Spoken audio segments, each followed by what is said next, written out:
at least group level, like fungal community, gram positive, gram negative, anaerobes, actinomycetes, like that.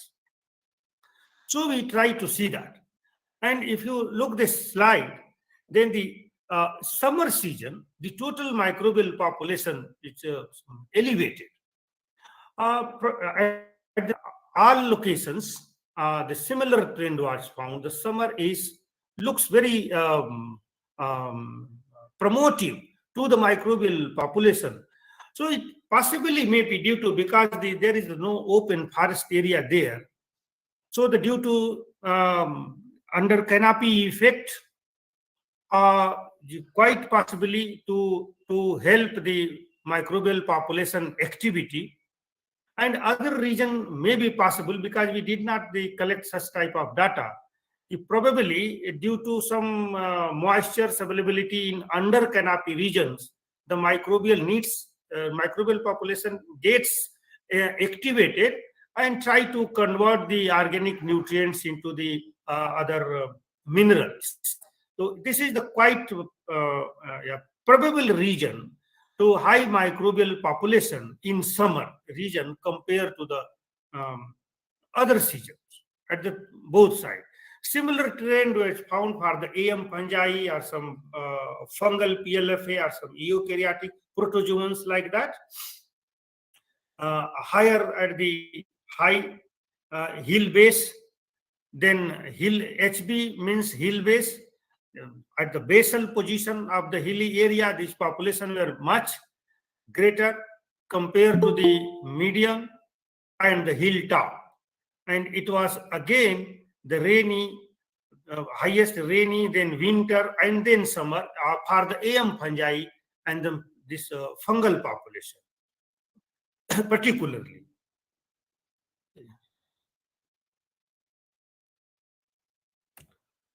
Now, this gram-positive and gram-negative bacteria was also higher in winter season compared to the rainy and summer season. So our overall, just after that, this actinomycetes and some anaerobes also show some considerable range in the each locations of the sites. Then gram-positive and gram-negative bacteria also indicates some topographical shift in microbial community structures.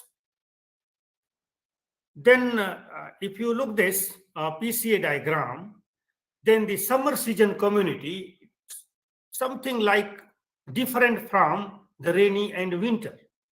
So what we try to conclude is, this part of the study show the significant topographical and seasonal shift in soil microbial community.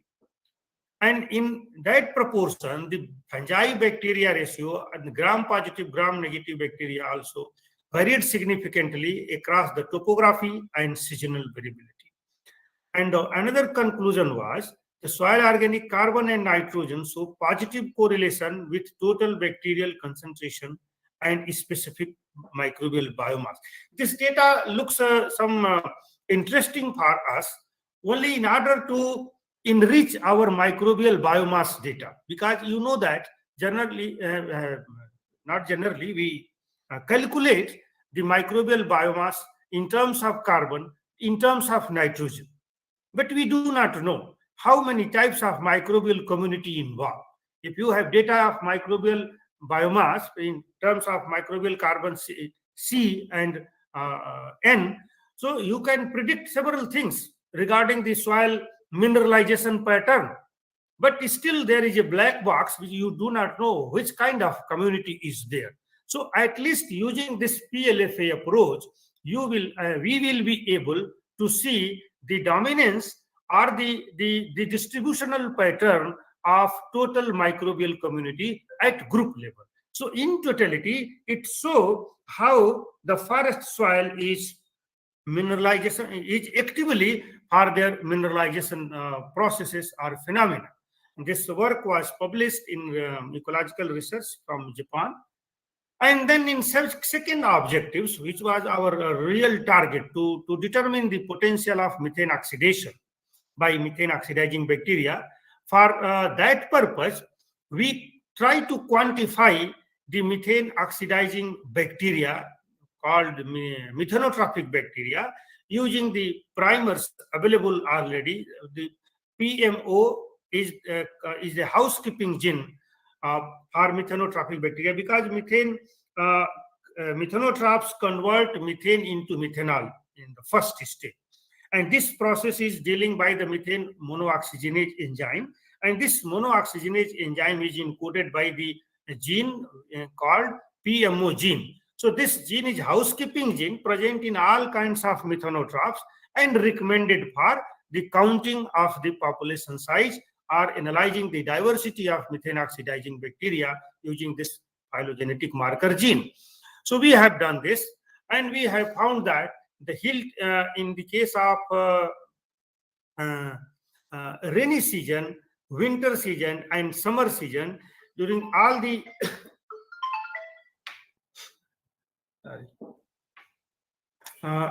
during all seasons, we have found a considerable range of methane oxidizing bacteria. As you see in the slide, in rainy season, it was in 10 to the power 6, winter in 10 to the power 7, again in summer into the range of 10 to the power 4. So it is quite enough to oxidize the methane oxidation in the forest soil. And this methanotrophic population in the region 1, see year 1 and year 2, here in terms of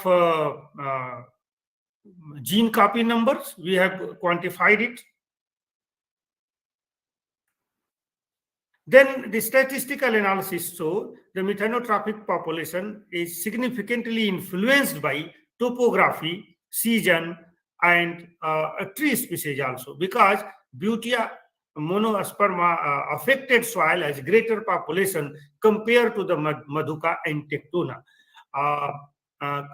The outer OC means outer canopy. We had collected some samples outside the vegetation, just for comparison. But we failed to actually correlate what is the reason, because the limitation of our study is we did not determine the chemical nature of the leaf related to the Butia, Madhuka, and Tectona, so that we can correlate why the Butia was providing the favorable condition of methane oxidizing bacteria. Right. Then other part of the study was related to methane oxidation potential. It was based on, we collected the soil samples from the forest, and then this experiment was did in the laboratory incubation method. And in laboratory incubation methods, we have found the methane oxidation potential in all soils in the range of 10 to 21 nanogram methane per gram per hour rate. So this rate is very much comparable to some reports available earlier from our regions also, because in 90s, my department has also done very good research on methane oxidation of the forest soils. And this data is also comparable. There's some reports available, some temperate forest, some outside the country. Okay. Then we also found the significant influence of the topography, season, and tree on the methane oxidation potential of the soil. Then the moisture is also influenced positively on the methane oxidation potential of soil, whereas the ammonia ion show the negative relationship with the methane oxidation potential of the soil. It is possible because ammonia inhibit the methane oxidation by the methane oxidizing population. Then, of course, methane oxidation potential and population size of the bacteria has a positive and significant correlation with each other. Then conclusion I have already told, and it is not possible because the time limitation. Here, this work was also published in Current Science in 2020, available. And the last one is we also try to assess the molecular diversity of methane oxidizing bacteria using the recently very sophisticated next generation sequencing based approach. So again, we use this phylogenetic primer PMOA gene, and with the help of customized PCR sequencing technique, we sequence the methane oxidizing bacteria present in the soil. Before the sequencing process, we try to see the gene amplification of the soils, and the recommended the size of this gene is 530 base pair, and this in all cases this gene was amplified. So after cross checking or becoming sure whether the gene is present or not, after that we sequence the sample, analyze the samples, and implicon based library were prepared after running the samples in Illumina MySec platform through outsourcing, and we have generated 3.5 million reads for this work. This is quite a huge data for analyzing the diversity, and this diversity indices also show that sometime the trend was not very much constant. Sometime the winter promotes richness. In all cases, the winter season promotes the richness of the bacterial community. Then this diagram is very precise way. It so that in rainy, winter, and summer, in all season, there is a several group of methane oxidizing bacteria were assessed in the forest soil.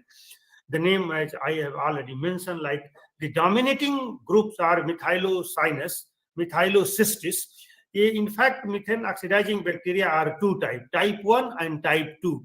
So the type 2 bacteria are very robust, and they able to tolerate the several kinds of stress condition.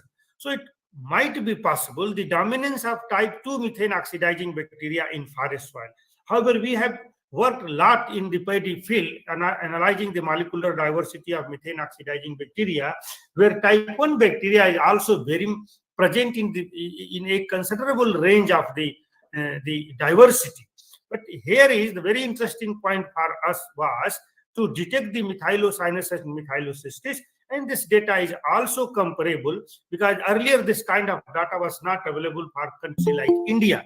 So I would like to share my view with that this is the pioneer work, particularly to demonstrate, to assess the molecular diversity of methane oxidizing bacteria.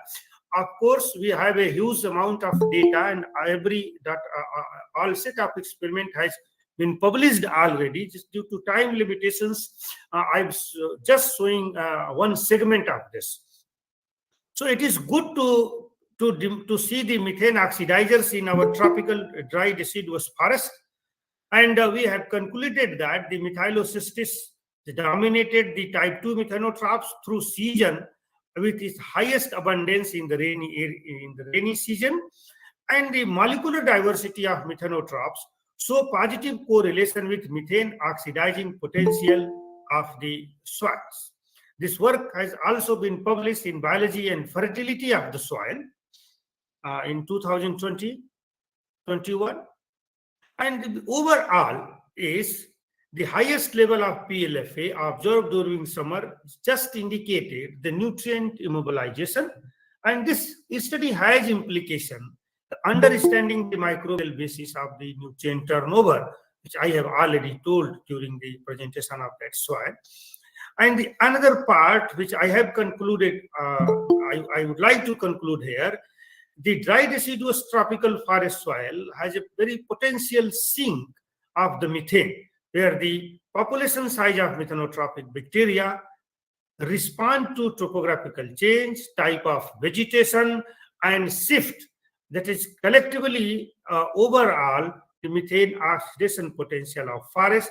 And the last, this study suggests that this tropical dry deciduous forest favors a very good considerable range of methanotrophic diversity and their abundance that is eventually correlated with methane oxidation potential of the soil. And before end of my talk, I would like to mention that this study has relevance in the understanding some several factors dependence of ecosystem functioning, and that is useful in designing the strategy or formulation of the strategy for management of the forest, more specifically or particularly in the relation of our microbial ecology of methane oxidation. With this brief presentation, I would like to thank you very much to the organizers through their call. I will be able to convey my brief presentation with you all. Thank you very much.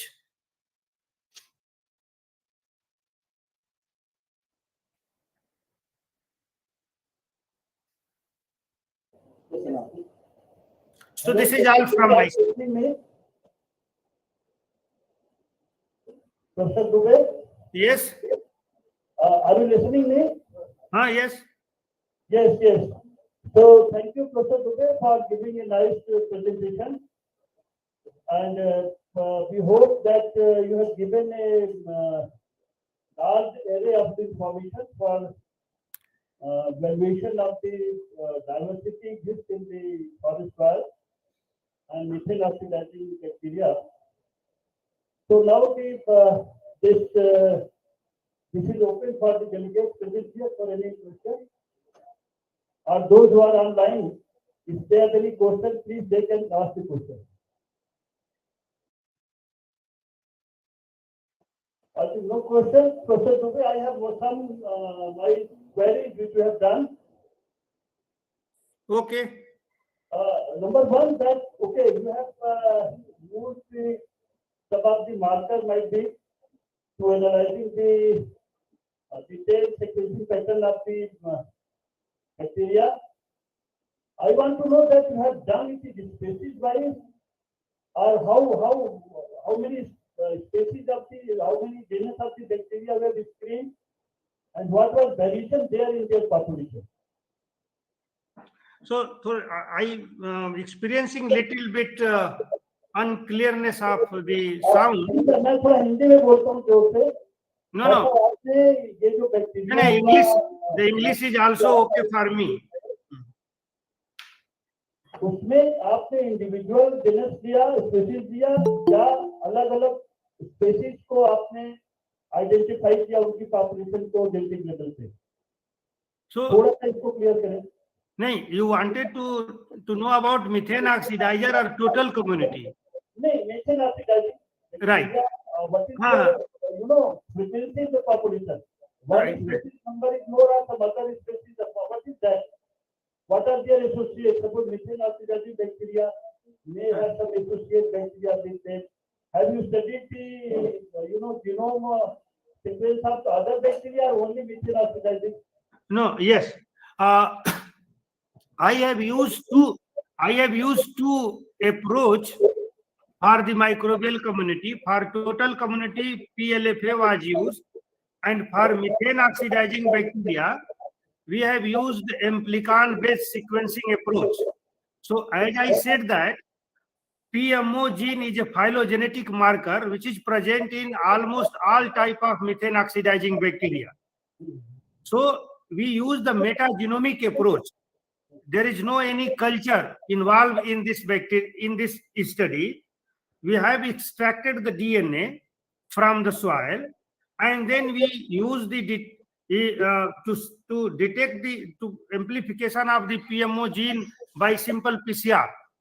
And after that, the data was analyzed through next generation sequencer with the customized PCR based approach.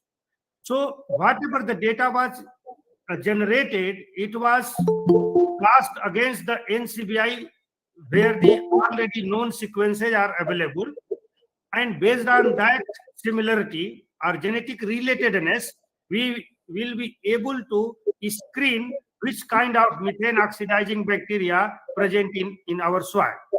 So this is completely a metagenomic approach. We have not worked on for the culturing of the bacteria. Okay. So, okay, even nice, your report is nice, and I hope that this work will also be helpful to analyze this diversity, genetic level diversity in different types of forests in the central India. That's how I would like to, I would like to add one more information. In very recently, DST Sir has given us a very big grant, and in that grant we are working on culturable bacteria also. Nice. So very soon we will be able to generate the culturable methanotraps in our forest soil as the outcome of the project. I am expecting that. Okay, very nice. And Professor Dubey, I will also have some telephonic conversation which have some idea from you to incorporate in our some of the discussion we have. So, are you available after 1 hour? Yes, yes, available all the time. So we will have you in the panel discussion and we will call you and we But will analysis that how we can make a database for the biodiversity of methonizing and oxidizing bacteria. So please, we will call you between 4 to 5 if you give us time. But next thread, sorry, next between 4 to 5, are you available? Next 3 days, please. Today only. Today is not possible because from next today to 3 more days, we have an international program in my department, and I am convener of that program. So I'm sorry for that, but I always available with you through telephonically or any WhatsApp or any email as much as possible to share my experience with your group. Right. Myself, Professor S.S. Singh here. Okay. Okay. Thank you. Very good. Nice to hear. Okay. Again, thanks. Thank you very much. Okay. Thank you.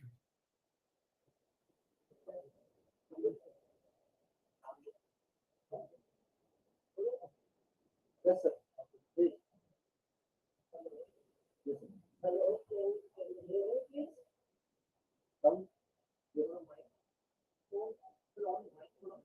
Hello. Yeah, am I reaching you? So we have next speaker. Let us confirm who is connected. Dr. Ambuj. Ambuj sir, next turn. हाँ जी है. Yes, I am there. So we have next speaker, Dr. Ambuj, who comes from the same alma mater there from myself, Umar Singh. So he is a very well-known authority on conservation issues and policy issues related to biodiversity and sustainability. Dr. Ambuj is a PhD degree holder from Northeastern University, Shillong, and he worked in different places and worked for a long time with Center for Environment and Education, based in Lucknow. And now I have been told he is working with Mobius Foundation in NCR and has brought out a very important book on sustainability education for a better bird. So this is a book by him along with Natarajan Iswaran. So we will not take much of your time, sir. We invite you right now for your presentation, your talk, so that we all benefit from your talk. Welcome, sir. Thank you. Thank you very much to all the faculty members, professors. Particularly, I could see Professor Singh and Dr. Tiwari and many other familiar faces. First of all, let me say that the topic of today's workshop is very, very topical. And during my tenure as a specialist in UNESCO and later with UNEP I had the privilege to work very closely with the Chhattisgarh state, particularly when the Achanak Mar Amarkantak Biosphere Reserve was proposed to become under the World Network of Biosphere Reserves within the UNESCO, this ambience, the World Network. In fact, India has identified some 20 biosphere reserves so far, 19 to be precise. Out of that, only 12 are under the UNESCO's World Network of Biosphere Reserve. And Achanak Mar Biosphere Reserve, which is mainly, the core zone is mainly in Chhattisgarh, was one of the biosphere reserves which was debated with the International Coordination Council and then Research Council, and then evaluation was done. And finally, this was accorded UNESCO recognition. And luckily, that year, 2010, India was hosting the COP in Hyderabad, and their UNESCO team announced this recognition of Achanak Mar Biosphere Reserve. So that is one connection, and of course, Professor Tiwari and all other colleagues have been inviting me off and on to this university to make presentations. And I think I have a slide, but I don't know about whether that will be available here or not. Let me just try in case it's that will make easier, because we can have the quick presentation. Your entire screen, a tab, a window. Your entire screen, let me just see. No, you can't have this entire screen, a window.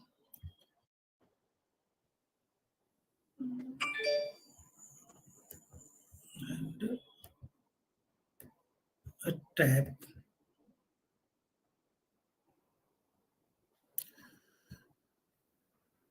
Anyway,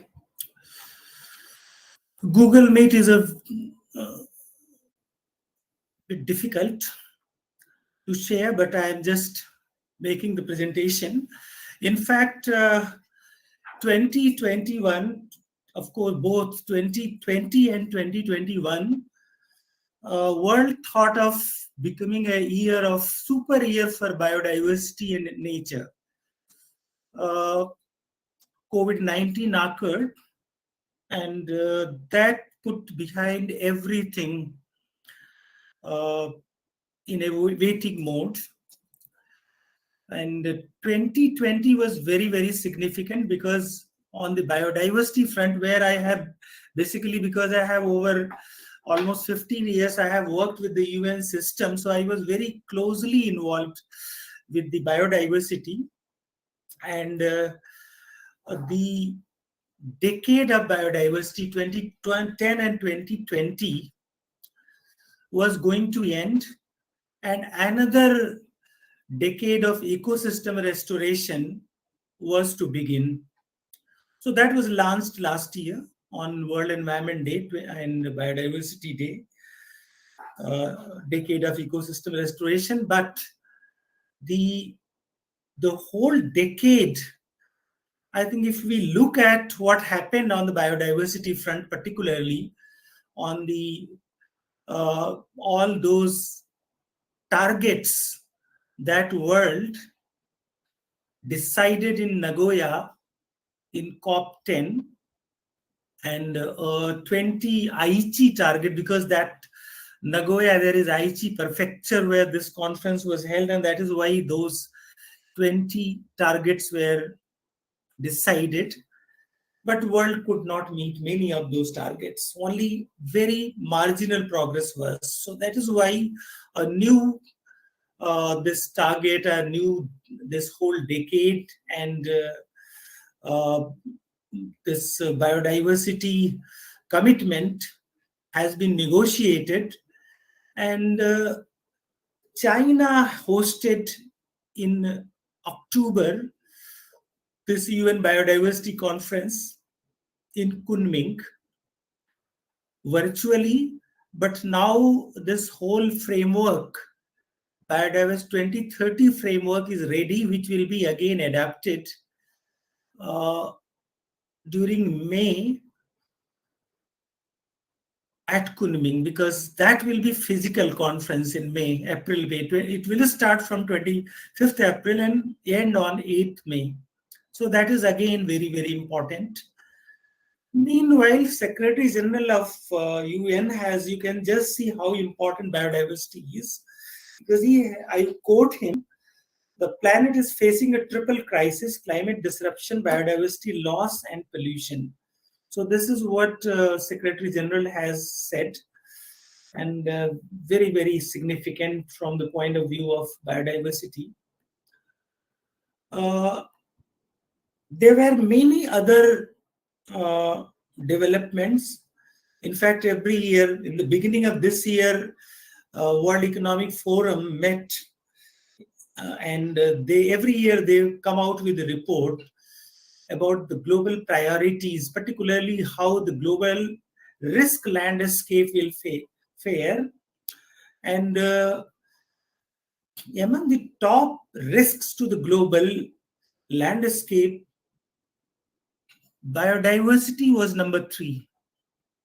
Climate action failure was number 1. And extreme climate events, extreme weather events was number 2. And biodiversity loss was number 3. So that was among the top 10 risks of 2022.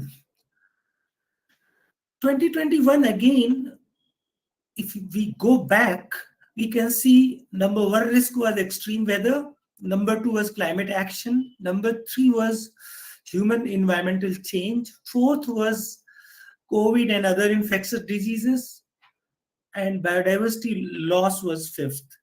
So, of course, COVID has made havoc in the world, but still, as per the global risks, these climate and biodiversity, they prevailed upon all these risks. So we can just see how important it is. Similarly, climate, we all know that this IPCC report, which was released in August last year, the physical science basis, we will have many reports, 6 reports in the series. That will be the final one, will be published and released in September this year. And that report was very, very alarming, because it was called as Code Red for Humanity. And the climate change conference of parties that happened in Glasgow, that was in the light of that report, COP26, and it was called as Make or Break for the Planet. So again, climate change is another factor which is impacting biodiversity. And again, the UN has called that our war against nature that must stop. Because of warming, a lot of changes are happening. And in fact, a lot of decisions have been taken. And particularly from biodiversity point of view, one of the commitments that COP26 made was reversing deforestation. And of course, that will help biodiversity as well. So that is the commitment, apart from, of course, the commitments on carbon reduction, and that too, the nationally determined contributions every country is presented before the COP. Hardly 1% emissions. The emission gap report says that we have to achieve 45%, but with the commitments made so far by the countries, only 1% reduction is possible. So we have to go a long way on climate change front. Similarly, of course, as I said, 2021, 20, and all these years were the crunch year for environment and biodiversity. The last year's World Environment Day, it was called It's Time for Nature, and hashtag was for nature. And similarly, this year also, we will be focusing on only one Earth Biodiversity Day also. They all focus attention to these species losses and habitat losses. And you all must be knowing about the Intergovernmental Platform on Biodiversity and Ecosystem Services, which came out a report in 2019. And that was the second report, you can say. 2005, the this Millennium Ecosystem Assessment report was published, very comprehensive. But after that, almost after 15 years, we had this report, which assessment says that 1 million species are staring extinction, and humans are the main cause. Humans are driving 1 million species to extinction, and agriculture is the biggest threat because we are expanding agriculture, and global response is very, very insufficient. We need transformative action, and there are a lot of opposition from vested interests. So if we see the threats, currently, of course, means land use and sea use change is number one threat, a direct driver of biodiversity. The exploitation which is happening, extraction, exploitation of species, that is number two, and climate change is number three. So these three are the main drivers, but among the indirect drivers, demographic changes, the population rise is the main one. That is number one cause.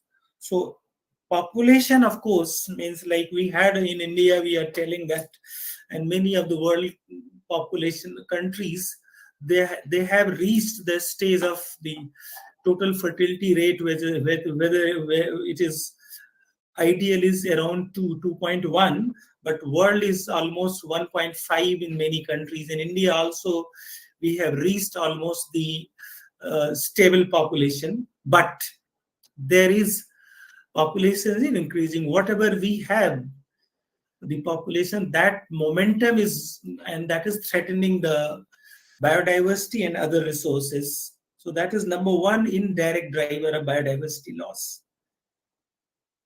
And lot of things are happening. There is also this, we all know the Earth's sixth mass extinction. We have seen the symbol of extinction, the dodo and passenger pigeon. And 2015 study that was reported in Nature said that long suspected sixth mass extinction of Earth's biodiversity is already underway. And another study calls the loss as biological annihilation and a frightening assault on the foundations of human civilization. So that is very, very, and of course, a lot of efforts are being done. From the India point of view, and of course, the central India is very rich. As I said, when I was working for the Achanak Mar and Amarkantak Biosphere Reserve, we had a long discussion, not only to declare it as a Biosphere Reserve, but also working on the outstanding universal feature, that is World Heritage status of that area. And India being part of the, one of the mega diverse countries,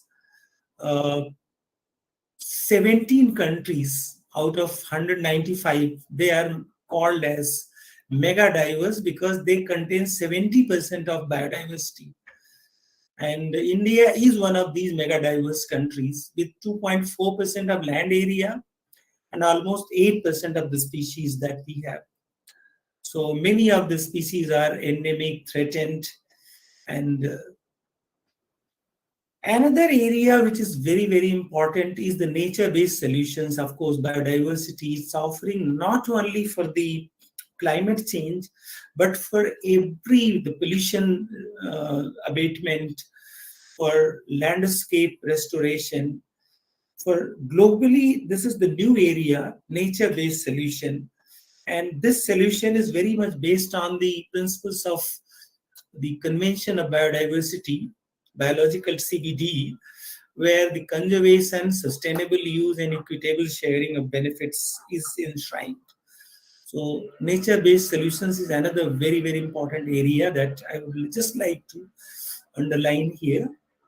And currently, if we consider the investment in the nature-based solutions, because we have laws, infrastructure, but mostly these infrastructure is what is called as gray infrastructure. We need green infrastructure, and in many countries they have now investing heavily. Globally, only 5% is on green infrastructure, and almost 95% is spent on this gray. But I think we have to move towards gray using the nature-based solutions, and biodiversity is the fundamental for this.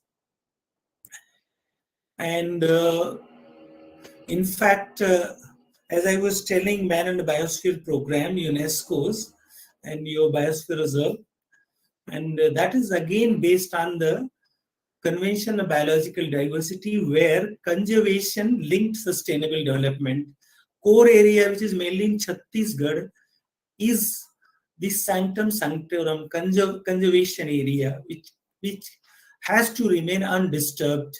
Then to support that core area, there is a buffer where you can have the education, research, ecotourism, recreation, all those which is sustainably managed. And then there is another area which is called as transition area or multiple use area, where you can have human settlement, you can have some kind of sustainable livelihood opportunities, and many of the ecological restoration is happening in these areas, buffer and transition areas. And this nature-based solutions are being tried out in almost all the biosphere reserves. Currently, there are 727 biosphere reserves globally in 134 countries. So that forms a world network which is helping a lot in biodiversity conservation linked sustainable development. And in our neighboring country, 3 biosphere reserves have been in Maldives, which is almost the 1,500 almost the small islands called atolls. And out of that, 3 atolls have been declared biosphere reserve. But the concept has been so much popular there that government of Maldives is thinking that for a sustainable and climate resilient future, the whole country, and for, of course, biodiversity conservation, whole country will become a biosphere reserve in days to come. They have a 2030 vision for this, and that is very, very unique, because Maldives, this parliament, they had a session, underwater session, to show that we will be nowhere in the world in case we don't stop climate disasters. Similarly, we have several examples: Sagarmatha, Sundarban, Western Ghats, all these Nanda Devi, they all are threatened because of the climate crisis. And I would just finish by mentioning one important thing, because that is very, very significant from the Chhattisgarh and your university's point of view, the linking biological and cultural diversity, because Achanak Mar Biosphere Reserve, and not only that, the whole area is not only rich in biological diversity, but also in cultural diversity. And that is where knowledge of nature and the universe, but particularly traditional ecological knowledge, plays an important part. And this I was telling about nature-based solutions, but nature-based livelihood and enterprises is very, very important. That can add to the economic development of the area as well, particularly in this central Indian state. And one of the important area that is becoming globally very important is called as creative economy, which is fastest growing sector in the world. And that is based on nature, the biodiversity, all those forms, traditional knowledge, arts, crafts, even local performing arts, visual arts, design, architectural forms, how their dwellings are, how they have evolved over the millennia, and creative diversity and innovation. These could become source of employment and income, and that also convey the identity and collective benchmarks and can contribute to societal, cultural development, cohesion, and self-esteem of those communities which are living in those areas. In fact, I would mention here that China, Korea, Japan, they are now leading in this kind of the creative economy based on nature. And they have come out with a new strategy which is called as, like, Japan has named it as a Cool Japan initiative. Similarly, China and Korea, they have these nature-based solutions, and which is promoting creative economy in a major way. Of course, this is linked with the industry for the fourth industrial revolution, with all those new technologies linked to promote these kind of nature-based solutions and the creative economy. Very, very fast growing. And in that context, this UN Biodiversity Conference 2021 is going to happen in China, Kunming, during April, May, and where this Kunming Declaration for post-2020 Global Biodiversity Framework, that lays some 4 action areas, which is called as goals, 4 goals, and some almost 30 milestones and targets. And these are very, very significant. And I think these are going to shape the biodiversity and nature and become not only a kind of strategy to fight climate change, initiate climate action, but also to ensure sustainable development. I think I would like to stop it here and would welcome any questions that you have. Thank you.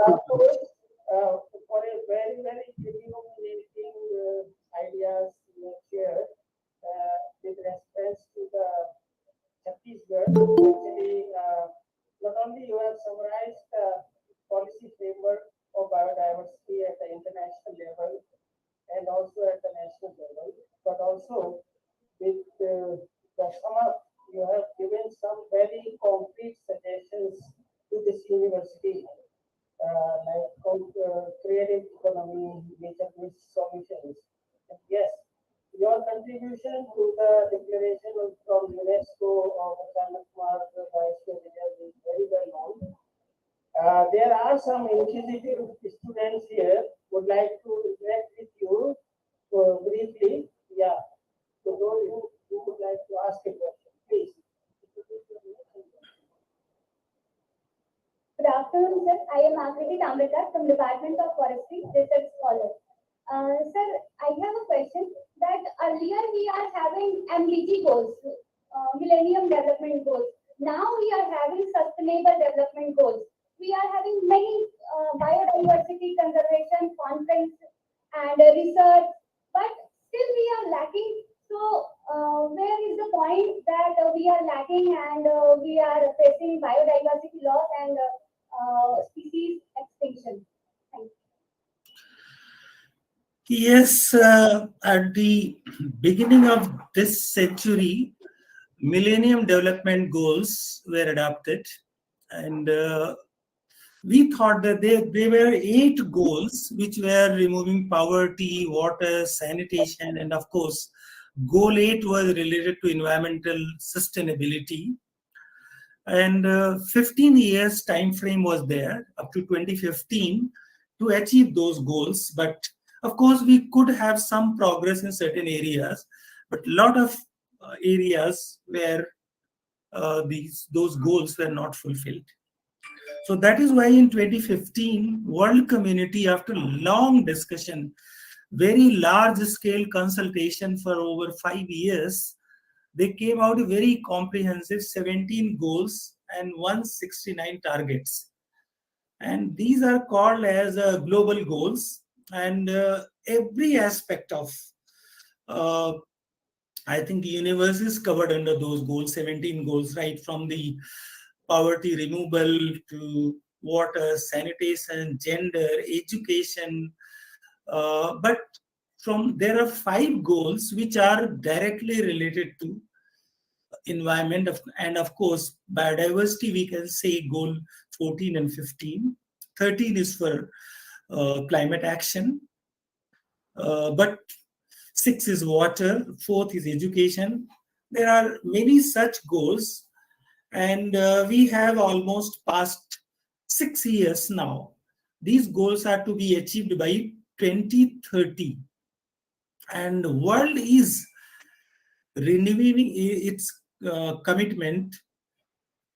This year, 2022, in September, there will be a review by the United Nations, what we have achieved, what is still, and particularly world is, of course, means focused on, again, as I said, 4-5 frontier areas, and biodiversity is among one of those areas, which is going to be like this whole this new framework, which will be adopted in May, that will usher how we are going to, particularly if we consider all those 4-5 goals corrected with environment and biodiversity, we hope that there will be good progress, because world is now putting a lot of pressure, particularly you know the student community, the youth, Greta Thunberg and likes, they say they are boycotting classes. They say, Greta says that the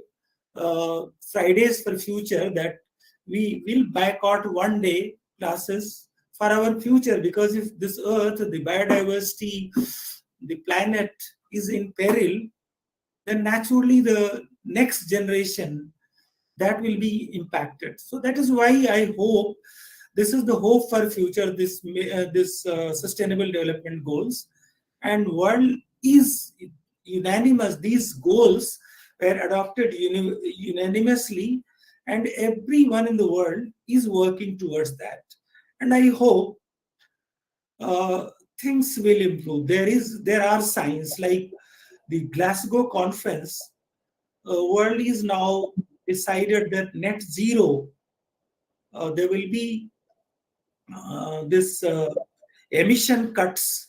Many countries have announced net zero by 2030, some by 2035, but majority 2050, which was ideally desired by United Nations system. India 2070, China 2060. Similarly, this global biodiversity framework, that is again 30-30. By 2030, 30% of the global area that will be conserved. That is going to be a goal. Initially, it was like for the marine area, it was 10%, and the land area around 15%. But now the targets have been steeply raised to 30%, and the world has to achieve these targets. So I hope there is hope. Thank you. Thank you, Dr. Boyce. Dr. S.S. Singh wants to say thank you very much, sir. You have given a broad-based spectrum of the that how and all the things are correlated. Whenever we used to listen you, we get something new, and you are the person who really worked in the African United Nations areas, and you have the better understanding of these all problems related to biodiversity, environment, development, overall economic development. So thanks again, sir, for giving us time, and nice lecture given by you. Thank you, sir. Thank you very much. Thank you. Thank you, everyone.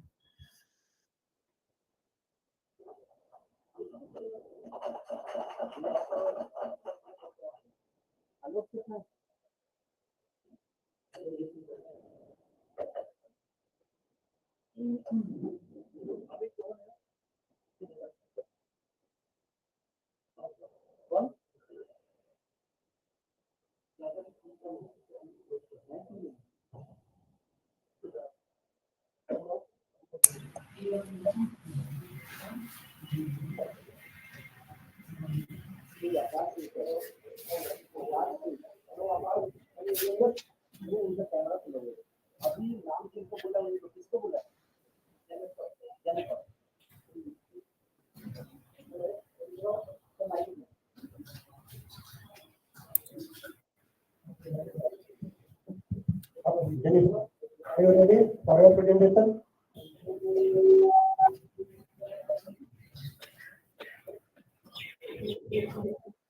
Hello, can you hear me? Yes, sir. Okay, so now it is your time. You will be given only 3 to 4 minutes to proceed and present your paper.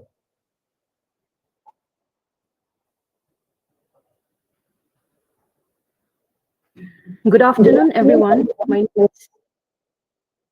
name is Anne McCreaney Jennifer. I'm a PhD scholar under the supervision Dr. Biseswari Thongam, Scientist E, IBSD in File, registered under KIT University and presently working at Plant Systematic and Conservation Laboratory, IBSD. Today, I'll be presenting on the topic taxonomic importance of genus Prunus from Northeast India for biodiversity conservation.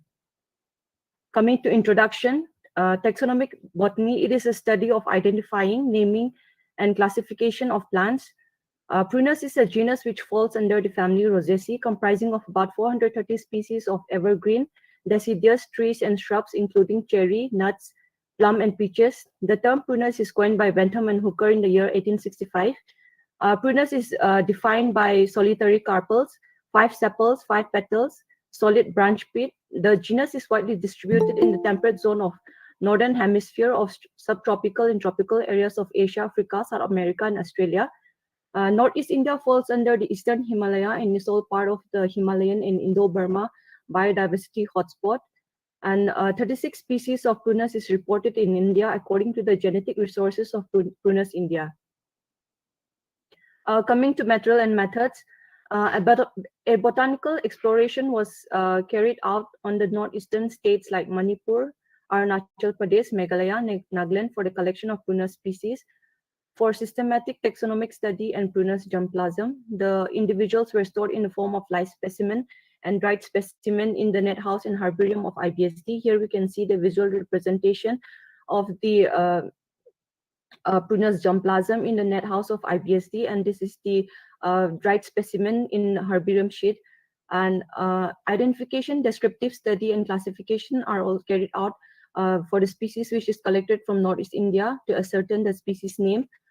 Then qualitative phytochemical screening were also carried out for different tests like flavonoids, tannin, glycosides, alkaloids, and phenol. Here we can see the phytochemical test which is carried out. Coming to results, we have morphological study. Based on a morphological study, a total of 5 species of Prunus were collected and taxonomic treatment were done, and the species were identified as Prunus campanulata, Prunus domestica, Prunus persica, and Prunus nepalensis. Here we can see the visual representative of the microscopic dissection. Here we can see the petal arrangement, then the stamen. We have calyx, ovary, and we have stipules. Based on this morphological study, that is the dissection, we can see the species are identified as the Prunus campanulata, Prunus cerasoides, Prunus domestica, Prunus persica, and Prunus nepalensis. Coming to chemotaxonomy, taxonomy is also part of the taxonomy where we study the presence of the chemicals. The types 5 tests are conducted, that is test for flavonoids, test for tannin, test for glycosides, and test for terpenes, and test for alkaloids. Plus and minus represents the absence and the presence. Here we can see that the methanol is a better solvent for the extraction of phytochemicals. And coming to conclusion, Taxonomic study of the genus is very much of importance because it helps in identifying and classifying the species name and subgroups. Most of the species of this prunus are ornamental and economic value. The presence of a diverse range of secondary metabolites in the leaves of Prunus ceratoides and Prunus nepalensis is an indicative of significant therapeutic activity.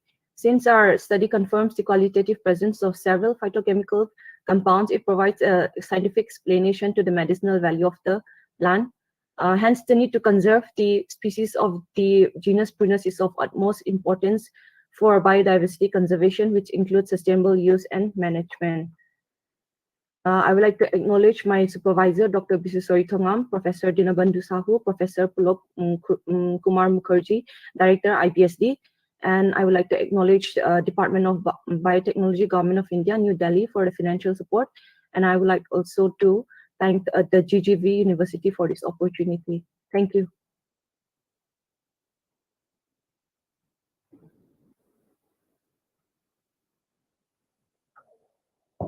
Thank you, Jennifer.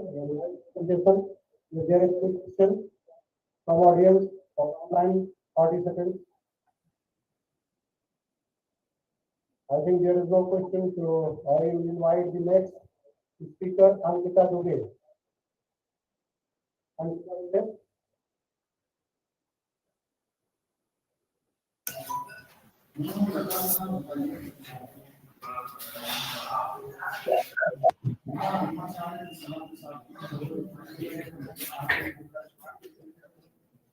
Hello.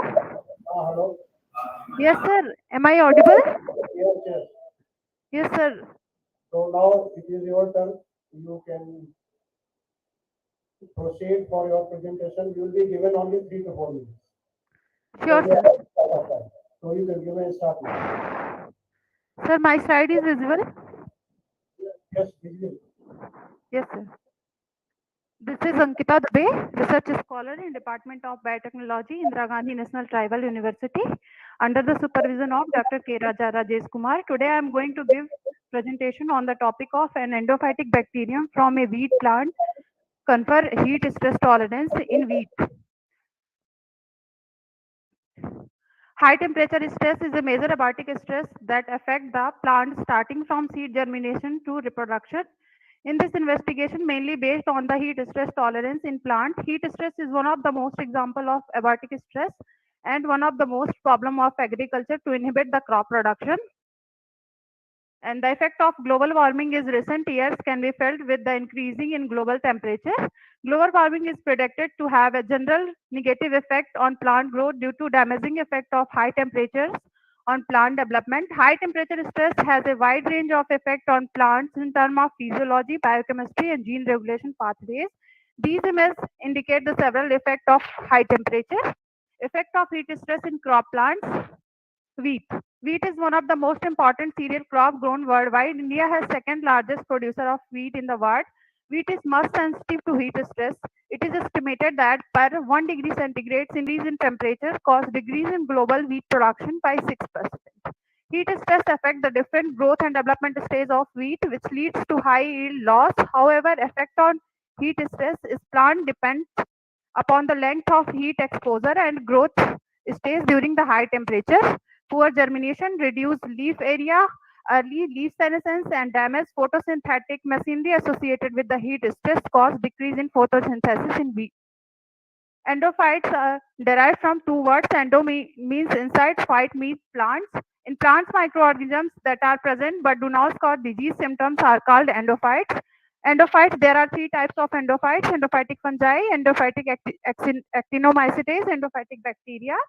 These study based on endophytic bacteria. Endophytic bacteria that occurs naturally in the internal tissues of plants. Plants provide nutrient for bacteria, and bacteria protect plants from pathogens. They can benefit host plants directly by improving plant nutrient uptake and by modulating growth and stress-related phytohormones. Indirectly, endophytic bacteria can improve plant health by targeting pests and pathogens with antibiotics, hydrolytic enzymes, nutrient limitations, and by priming plant defenses. Endophytic bacteria for sustainable agriculture. Endophytes have been shown to increase plant growth and tolerance of hosts to high temperature, drought, and salt stress. Plant growth promoting bacteria will be efficient and environmentally friendly solution for replacing chemical fertilizer. Stress tolerance promoting endophytic bacteria may be used to enhance capacity of crop to tolerate diverse environmental stress factors. Methodology. Isolation of endophytic bacteria from Parthenium hysterophores. We have isolated number of endophytic bacteria from Parthenium hysterophores. Next, screening and selection of bacteria from growth promotion and stress tolerance in crop plants. We have screened for the ability of the isolated endophytes to confer abiotic stress tolerance by germinating them under different abiotic stress conditions. In the screening, we found that one bacterial isolates were able to confer tolerance to high temperature. Next, studying the mechanism of growth promotion and or stress tolerance by selected endophytes. pH4. Characterization of pH4 mediated heat stress tolerance in wheat. Heat stress tolerance assay at high temperature. Bacteria were grown in liquid culture at 28 degrees centigrade. Then centrifugation at 5000 rpm. Pellet is suspended in sterile water. OD was adjusted in 0.8. Sepistalization seeds were incubated in bacterial suspension for 30 minutes. Seeds incubated in water serve as smoke or control treatment. Seeds were kept for germination water agar at 25 degrees centigrade and at 40 degrees centigrade. Seeds were allowed to germinate in dark at percentage of germination and length of radical primary root and polypetile was measured. For heat experiment on light grown seedlings, pH4 mediated germination in wheat at high temperature. Results. These images indicate a plant growth promotion in presence and absence of heat. Here we can see that pH4 bacterial inoculated seedlings enhance plant growth as well as heat tolerance can be observed. And this is the graphical representation of germination percentage of wheat. Here we can see that pH4 bacterial inoculated seeds showing significantly increased germination percentage can be observed. Enhance etiolated seedlings growth by pH4 at optimal and high temperature. This is also 4 days old etiolated wheat seedlings image in the presence and absence of heat. And this is the graphical representation of radical, seminal and polypetile length of 4 days old etiolated seedlings of wheat. Here we are showing significantly enhanced radical, seminal and polypetile length of wheat seedlings in the presence of pH4 bacterial isolate. This is the image of 7 days old wheat plants before and after heat treatment in the presence of bacterial treatment. These are the graphical representation of germination percentage, fresh weight, dry weight, root shoot length of 7 days old wheat plants before heat treatment. And here we can see that bacterial inoculated plants showing significantly enhanced germination percentage, root length, fruit length. Analysis of physiological parameters post heat stress. These are the graphical representation of relative water content and total chlorophyll content. pH4 bacterial treated plant maintained higher chlorophyll levels when grown under optimal conditions. Higher chlorophyll contents and maintenance of higher relative water content shows that plant of pH4 treatment poses enhanced thermotolerance compared to mock treated. Activity of antioxidant enzyme. These are the graphical representation of APX and catalase antioxidant enzyme activity. Significantly higher basal level of catalase activity can be observed in pH4 inoculated bacterial inoculated plant, and higher basal level and significantly higher level of APX activity in pH4 treated plants compared to control can be observed. Determination of hydrogen peroxide content. These are the graphical representation of H2O2 content. Significantly less H2O2 content was observed in pH4 plants under heat stress. Conclusions. Invasive wheat, Parthenium hysterophores were found to be good candidates for the isolation of stress tolerance promoting endophytic bacteria. A total of 21 potential endophytic bacteria were isolated from etiolated seedling of Parthenium hysterophores. Screening for the ability of the bacterial isolates to promote growth and stress tolerance showed that some isolates can promote tolerance to heat, salinity, drought in non-host crop plants. Apart from improving the growth, isolate pH4 promote germination and growth of dark grown seedling of wheat at high temperature. Heat stress induced accumulation of H2O2 is significantly reduced in pH4 bacterial inoculated plants, and this reduction is associated with enhanced activity of antioxidant enzymes, catalase, and APS. pH4 inoculated plants exhibit high total chlorophyll content and relative water content compared to control plants after recovery from heat stress. Thank you.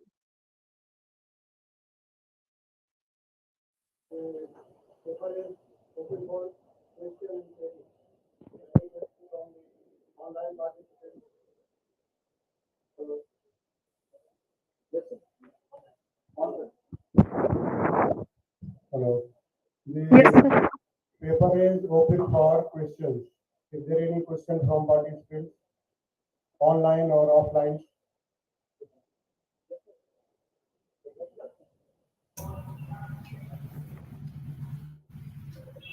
Why you maintain the pH 4? If we will increase the pH, you are terminate or not? Hello. Hello. Sir, I can't listen properly. Why you maintain the pH 4? If we will increase the pH, seedling are germinated or not?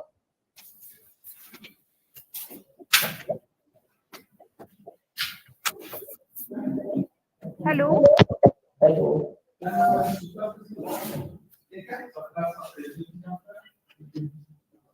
आवाज आ रही है आप? Hello, सुन पा रहे हो? Hello. Hello. Okay, the connection is lost. Okay. You can personally contact her. Okay.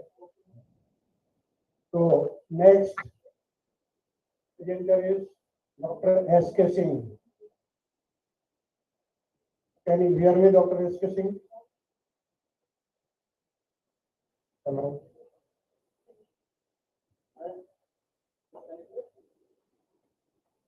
पूरा नाम क्या है उससे जुड़े होंगे इसके साथ नहीं है hello Manish Kaneria are you connected Manish Kaneria ji no Kamal बरेट Yes, sir. कमल बरेट Yes, sir. okay so now this is your turn you can present your paper you will be given only 3 to 4 minutes Yes, sir. so we start now. Sir, my slide is visible. Yes, please. Good evening, everyone. I am Kamal Barit. I am doing my M Pharma under Associate Professor Dr. Dilip Kumar Pal. Today, I am here to present my topic is phytochemical study on Diphtheria acrostichoides, a chemical plant, a medicinal plant in Chhattisgarh state. These are my content. Introduction. Diphtheria acrostichoides is commonly referred to as silver gland fern or silvery spleen. It is the perennial species of fern and it belongs to family of Atheraceae. The name silvery comes from the fact that the indicia of underside of the leaf have a silver color when the flori are close to reaping range. It is found in Eastern Asia, United States, Canada, Ontario, Nova, and Louisiana, China, Russia, Japan, and Korea. Scientific classification of silvery gland fern: kingdom Plantae, clade Trachyophyta, and division Polypodiophyta, and class Polypodiosida, and order Polypodioside, and suborder is Aspelniaceae, and genus Diphtheria, and species Diphtheria acrostide. And description: silvery springwood has a pinnately divided yellow-green leaf, arise from a stud green slight brown hairy and scaly thin. The stem is typically grown on upper side, much shorter than the leaf blade, and dark color near its base.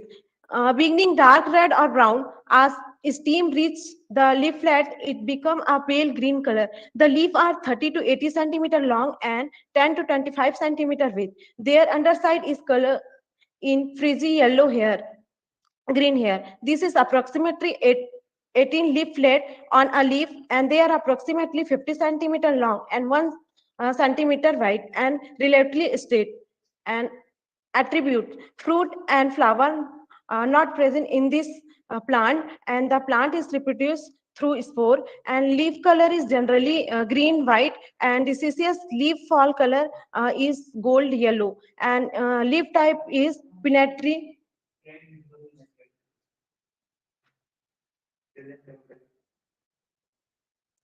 Um, in this plant, hair is present, and in this slide you can see part of fern axis, the stalk within the blade, and pinna, the primary division of blade, and pennule, division of pinna. And phytochemical constituent. The species of Differia contain differ in chemical constituents such as flavonoid, which have anti-inflammatory properties. Differ species contain different chemical constituents such as spider fern has various bioactive flavonoids which heat clearing, antibiotic, deoxification, and antibiotic activity. In ethanolic extract of Tripatia, the anti-inflammatory activity of fatty acid such as myristic, palministic, stearic, and oleic, and leonic, and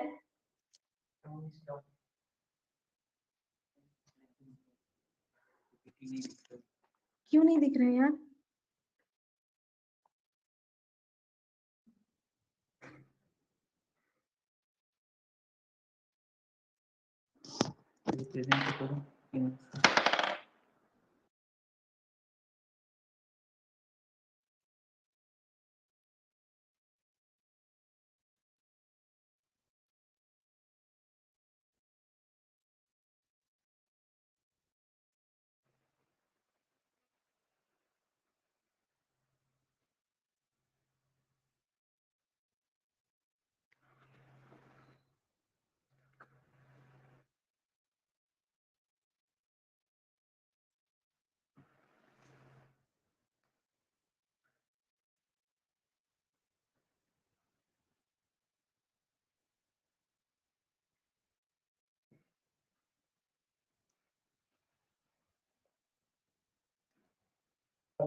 Are you listening me? Yes, sir. Sir, Your, can I start? okay, okay. Your talk is over now, and your paper is open for question answer. So anybody interested online or offline can ask the question.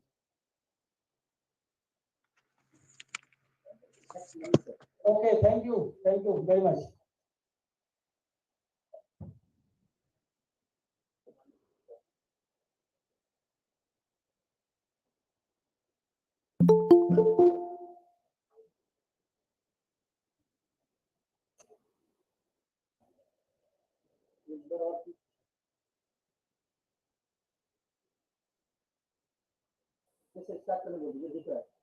Hello, Manish, are you online? Hello, Manish.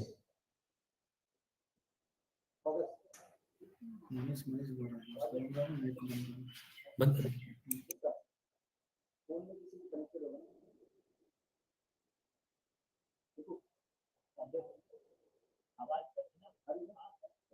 Hello, Manish, your voice is not coming. Mic is off, kindly. Start the mic.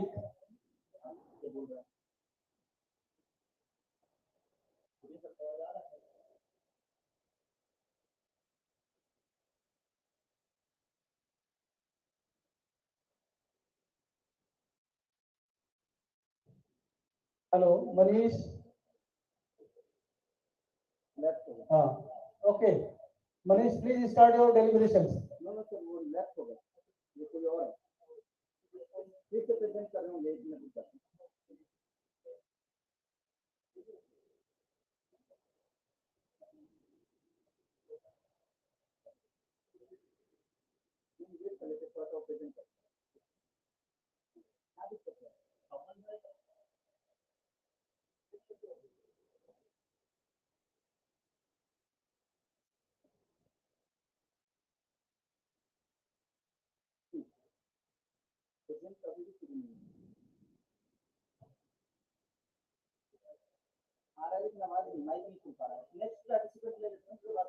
Next one.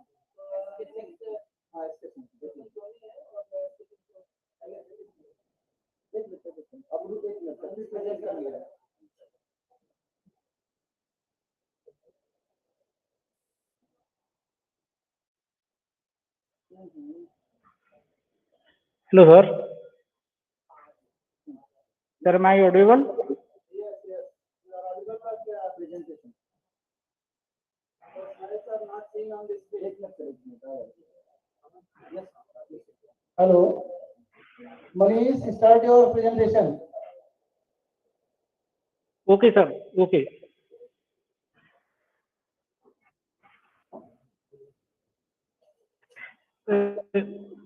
A very good afternoon to all. Myself, Manish Kanaria. I am presently working as assistant professor in Department of Fire Education, Madhya Pradesh. Here I am presenting a part of my PhD work, which I completed on Utilization. It is a taxa under Hydra Chalcidoidea superfamily. So Utilization fauna comes under. Hello, sir. Am I audible, sir? Yes, yes. Your voice is coming. Introduction. Introduction.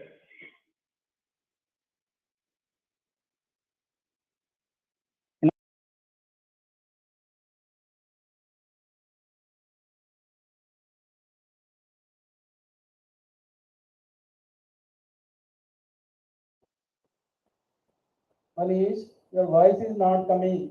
Kindly see or check where is the problem.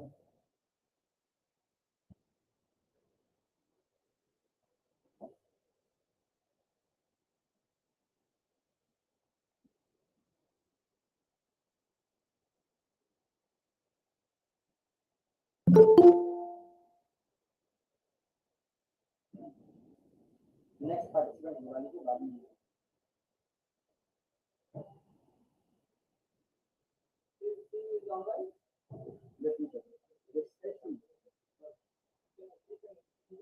नहीं है इस नाम से दिया या कासिम कौन next कौन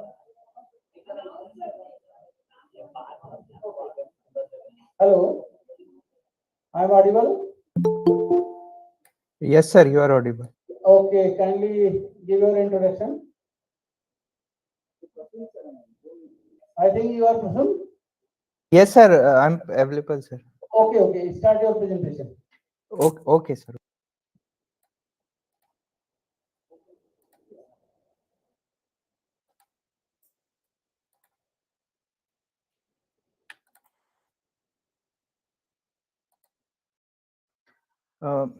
Sir, my PPT slide is visible, sir.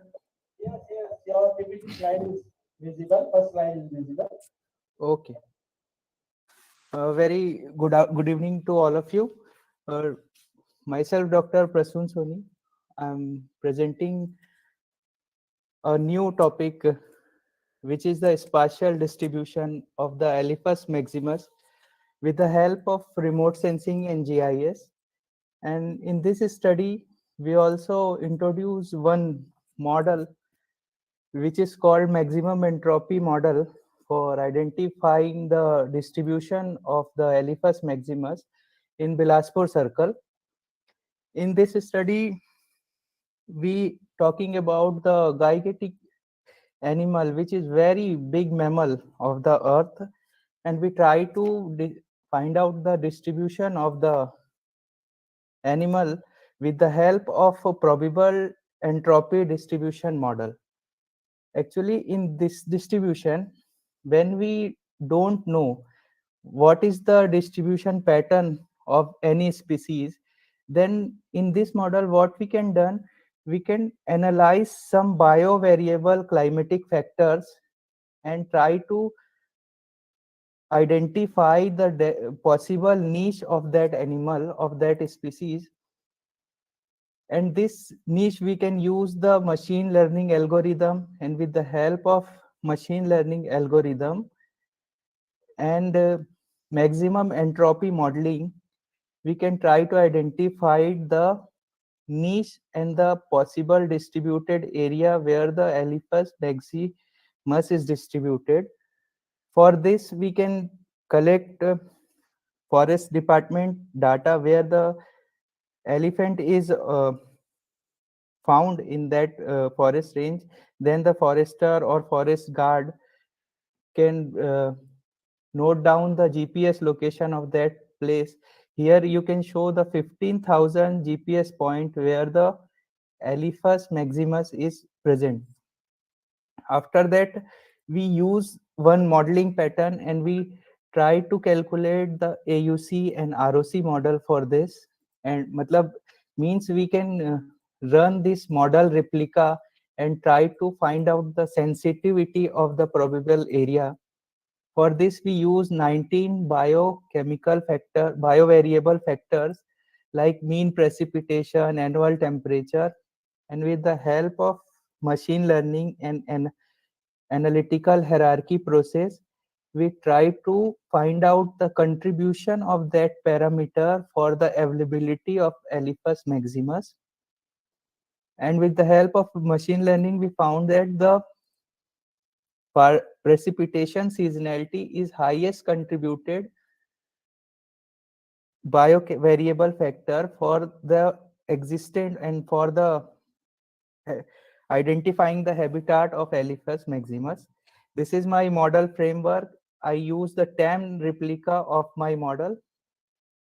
And after that, after completion of 10 replica of the model, this is the AUC and the sensitivity curve, which is found very favorable for this study.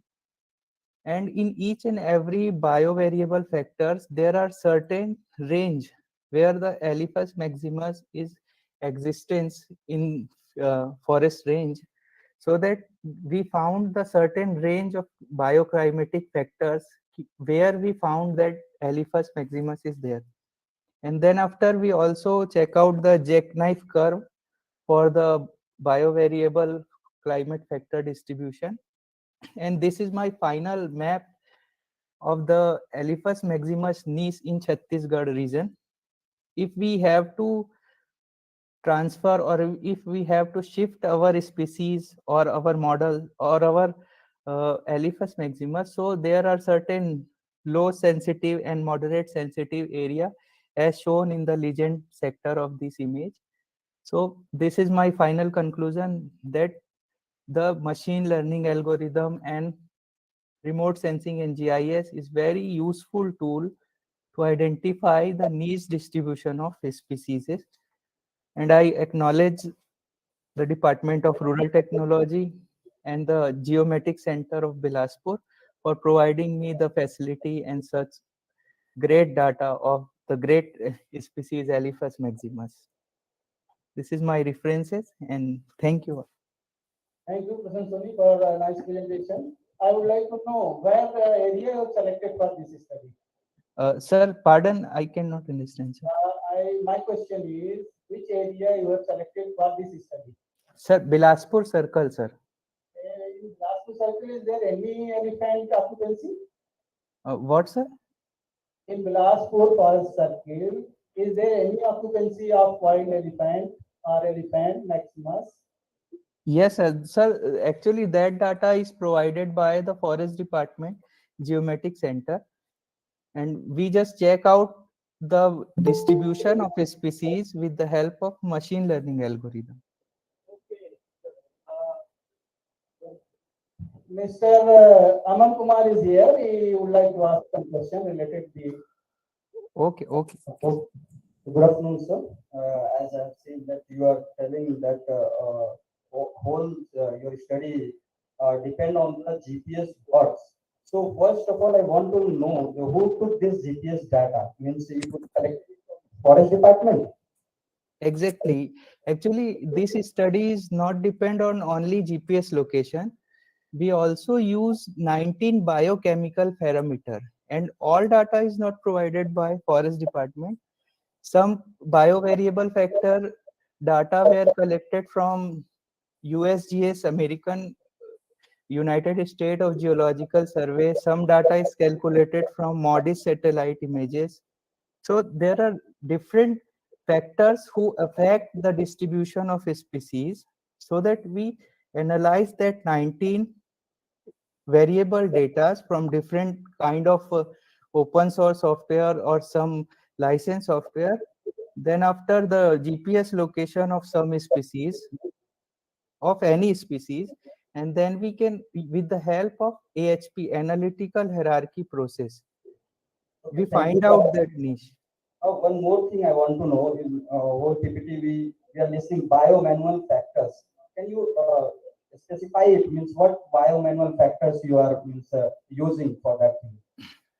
Okay, for the availability or existence of any species, there are some biovariable niches there where the species exist. If the niche is not there, then the species will comes under extinct or threatened categories. I So want to in- know about factors which deciding that Lisa is having that particular species. Yeah, that is provided by, that is discussed in Maxent guidelines. In Maxent guidelines, they told that there are 90 variable which is affect the species distribution. Okay, and one final last question. Which area of Bilaspur circle you are having elephants are means staying or they have needs there? Can you specify that areas? Okay, in my last map, there are the different niche is shown in this image. It is actually the colored image. Can you See name the lower sensitive area. I think moderate sensitive area comes in the Bilaspur region. Dr. Prasanna Soni, Tiwari sir having a question. I will ask the question. Yes. Ajay, Prasanna Soni ji, this is not a real study. It is based on your GPS system. So it is not the real story. Because Sir, the problem is in Dharamjala Forest Division and in near Mahasamudra area. So you should focus that area. Then it will be helpful for forest department and for researchers. But thank you for giving your model. Thank you. Thank you very much. Okay, okay. Sir. Thank you, sir. Thank you for your valuable comments.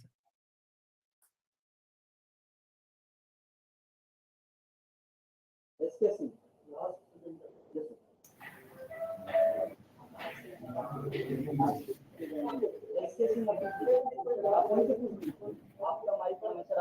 Hello.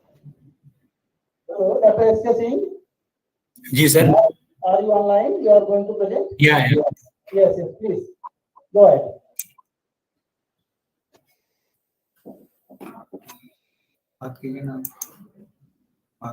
Yeah. I am starting my topic.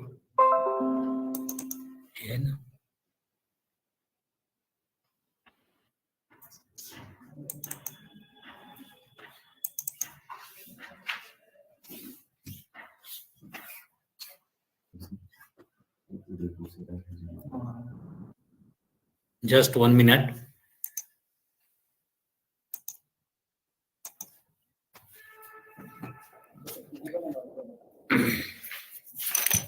Dr. S.K. Singh, your slide. Yes.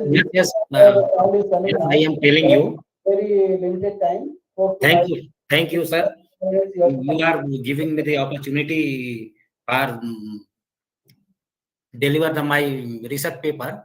The topic of research paper is study on impact of seasonal fish diversity in Syam-Gungunta Dam, Ambikapur, Sarguja, Chhattisgarh. Next, content. Introduction.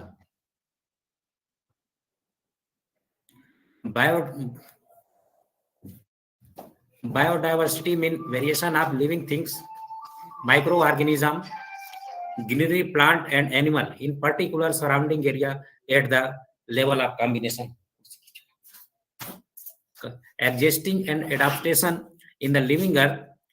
In my study focusing on diversity of fishes survives in fresh transparent water in Syam-Gungunta Dam, and dam are conserve the aquatic life is small. Pisciculture is increasing the variety of fish in dam. Fish diversity is recognized as a strong strategy for socio-economic empowerment for rural and poor people. Purpose of dam is domestic irrigation and drinking also. pH value, conductivity, oxygen availability, and other physical factors directly affect to the dam biodiversity. Near village, around many rice field, greenery in all season, but monsoon time in July is good for photographing. Nature here is this place. Forest and greenery area create fresh and natural environment that causes good health and mental status of people. Area of my study. My study of fish diversity in Syam Gungutta Dam of Ambikapur, Sarguja, Chhattisgarh. The Sarguja district is a district of Indian state of Chhattisgarh. The district is one of the oldest district of Chhattisgarh. Next, methodology. Present research is conducting on Syam Gungutta Dam to know the fish diversity. Use questionnaire method. Local fishers and villagers consulting. Observe the fish in surface of water at the shore of dam. On noon and evening, when fish presence in surface of water, the collected specimen were instantly identified, then relieve in water. Next, key result. Which is, fish are diverse animal and can be categorized in many ways. Our research may be held on categorized fish species seasonal wise. In Syam Gungutta Dam, fish diversity was too broad to categorize winter, summer, and monsoon season.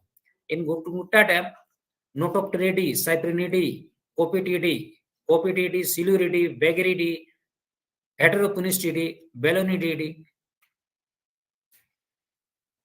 Chenidae, and Mushroom alike known families to study in the season. This is the chart of monthly variation of water quality parameters during the year 2020 and 2021 of Syam Gungutta Dam of Sarguja, Chhattisgarh. This is the month October. Water temperature 21.76 Celsius, and this is transparency, turbidity, pH value, alkalinity, TDS, TS, DO, COD, biological oxygen demand. This all data is mentioned in the chart.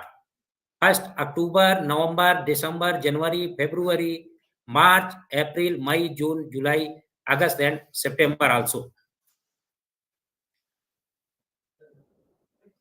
And this is the chart of found the fish in reservoir. This is the families of the fish species, and this is the month, winter month of the October 2019 to January 2020. This is the summer month 2020 to May 2020. Monsoon month June 20 to September 20. The families Notopteridae, fish species Notopteras found in summer season and increasing found the monsoon season. Next, Cyprinidae, Labiobata are found in the winter month October to January. Then next month of February to May, it is found the more quantity. Then last monsoon month, it is found also same. Labiopotal, this is the winter month found in the dam. Same quantity found in the dam in the summer month and also in monsoon month. Labiorohita is also found in the winter month, is increasing number. Then summer month and monsoon month, decreasing the number. Oxygaster gera, this is also found same in winter month, summer month, and increasing the number in monsoon month. Punctio, this is the found in summer month and more increasing number in monsoon month.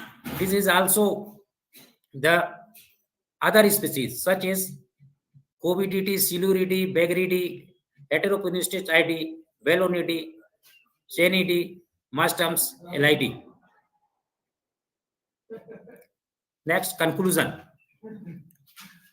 My study conclude the endangered races and conservation method to increase diversity number. Above mentioned all fishes races give indirectly job opportunity for villagers and maintain socio-economic status in life. But they also maintain the water level in the area of same utilization of water. This is the reference of my research paper. I have finished 1987 investigation on the limnology and microbial ecology of lengthy habitat PhD thesis Bangalore, and this is the other references book. Research topic, and thank you.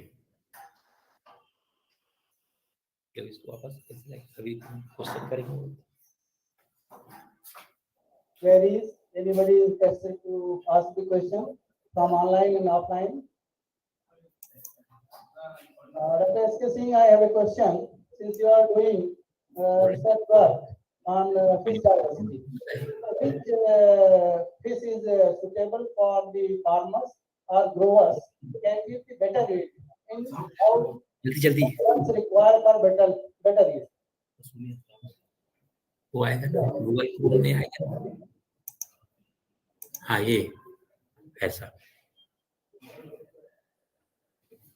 रुको रुको रुको ना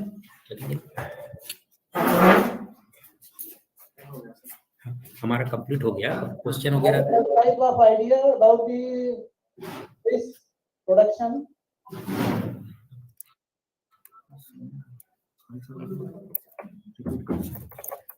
Please repeat me, sir. Fish production. I want to know which fish can better yield after 1 year or 8 months or 1.5 years. Which fish should be developed in pond?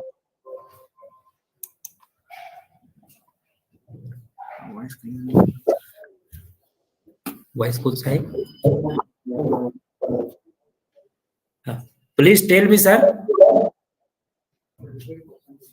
मैं जानना चाह रहा हूँ कौन सी ऐसी मछली है जिसका हम अगर प्रोडक्शन करें तो 6 महीने 8 महीने 1 साल में 1.5 साल में कितना हमको बायोमास दे सकती है कितना हमको मार्केट में मिल सकता है जी sir is interested to generally hello yes sir प्रश्न ये है कि ऐसी कौन सी मछली का पालन किया जाए जिससे 6 महीने 8 महीने 1 साल में हमको कितना जो है मछली का प्रोडक्शन मिल सकता है ये फिजियोलॉजिकल जो पैरामीटर्स है वो development of fish and availability of fish को इफेक्ट करता है वो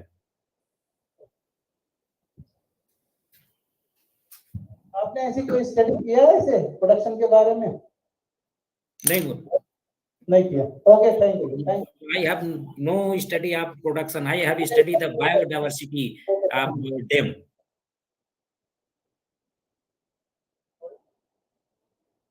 I think there is no more papers. So we have completed the 2 days presentation during this National Symposium-cum-Workshop. There were about more than 100 papers received, and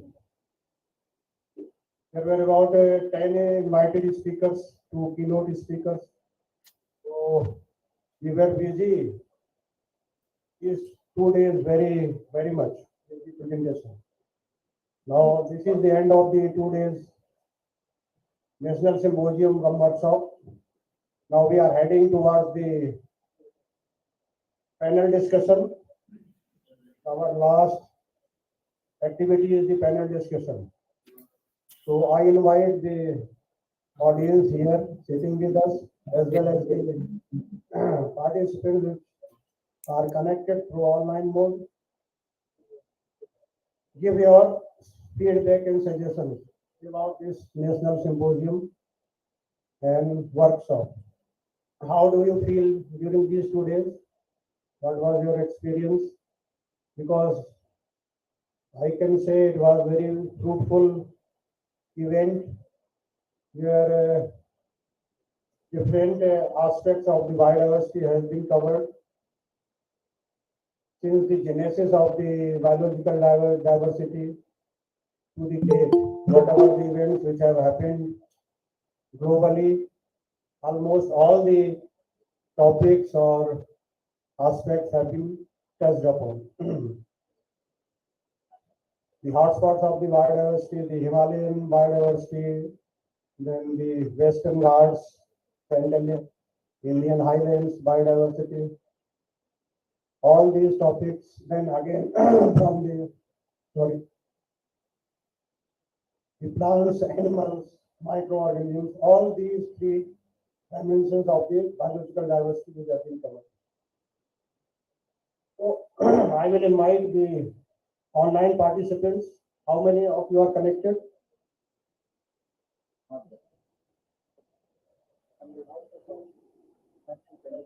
20. So still 20 participants are connected. If you have some suggestions, something to share about this national Symposium-cum-Workshop, you please come and share your experiences. One by one. First, you have to introduce yourself, say your name, your affiliation, and place from where you are working, and then you say something about this national symposium. If you have some, maybe have some shortcomings, something. So you can also highlight those shortcomings or some limitations which we can improve next time. So please come one by one and share your experiences. From online participants, anybody of you wants to say something?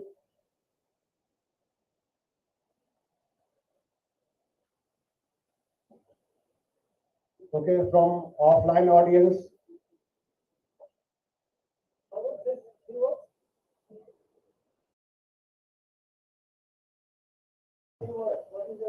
There are so many research scholars, students sitting here in this hall. So I will invite them to say something or share their experience. What do you have learned from this 2 days national Symposium-cum-Workshop? Definitely. Good evening, sir. Sir, I am Pragati Shukla from Hemchandra Yadav University, Durg. I am doing my PhD at St. Thomas College.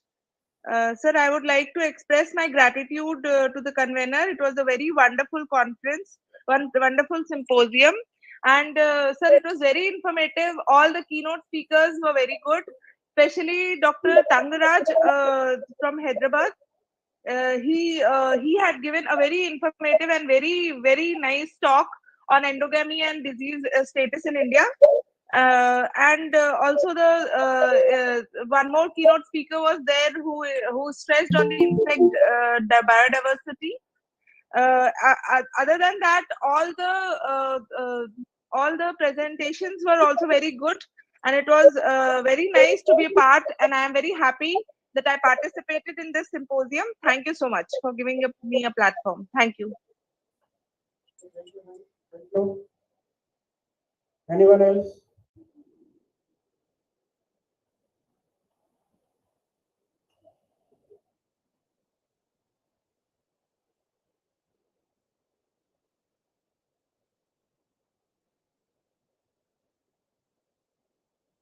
Anyone else from the online participants?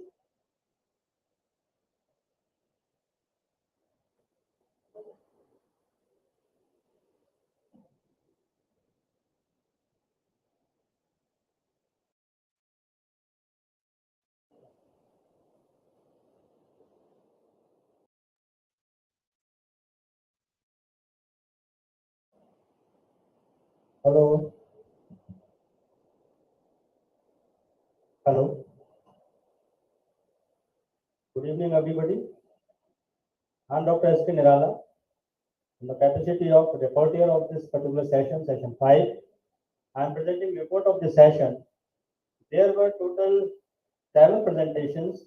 Out of 8 presentations, 2 were invited talk from Professor S.K. Dubey, Department of Botany, Banaras Hindu University, and another talk was delivered by Professor Ram Bhuj, ex-Regional Director, UNESCO New Delhi.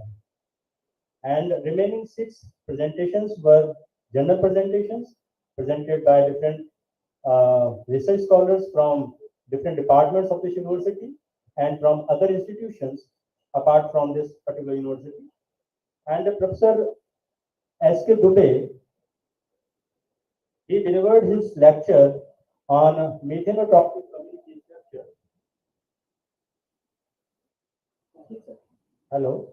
On methanotrophic community structure and their potential for methane oxidation in tropical dry deciduous forests.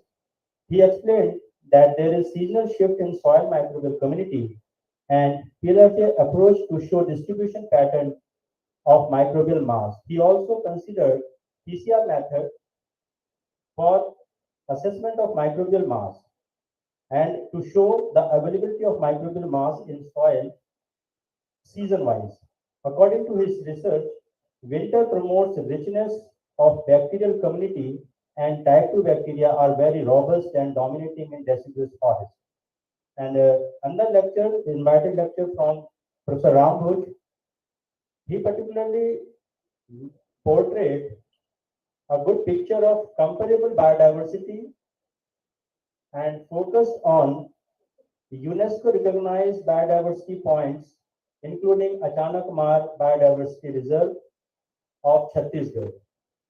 It was our privilege that he mentioned several times Achanak Mar Biodiversity Reserve, and he told that UNESCO has recognized it as a biodiversity hotspot.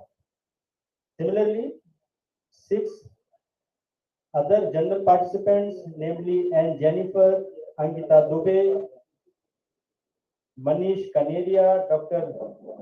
Kamal Baret, Dr. Prasun Soni, and Dr. S.K. Singh. They presented very nicely and very diversified presentations were there, considering phytochemicals of different medicinal plants, diversity of fish in Ambikapur area, particularly Shyam Muguta Dam, and Jennifer, she explained taxonomic importance of genus Prunus having 36 species in India. So these were the total presentations. Total presentations were 8. 2 were invited talk and 6 were general presentations from research scholars and other invited persons. So thank you very much. I delivered this mic to Dr. Tiwari sir. Hello. So we are heading towards the closing of these 2 days National Symposium-cum-Workshop.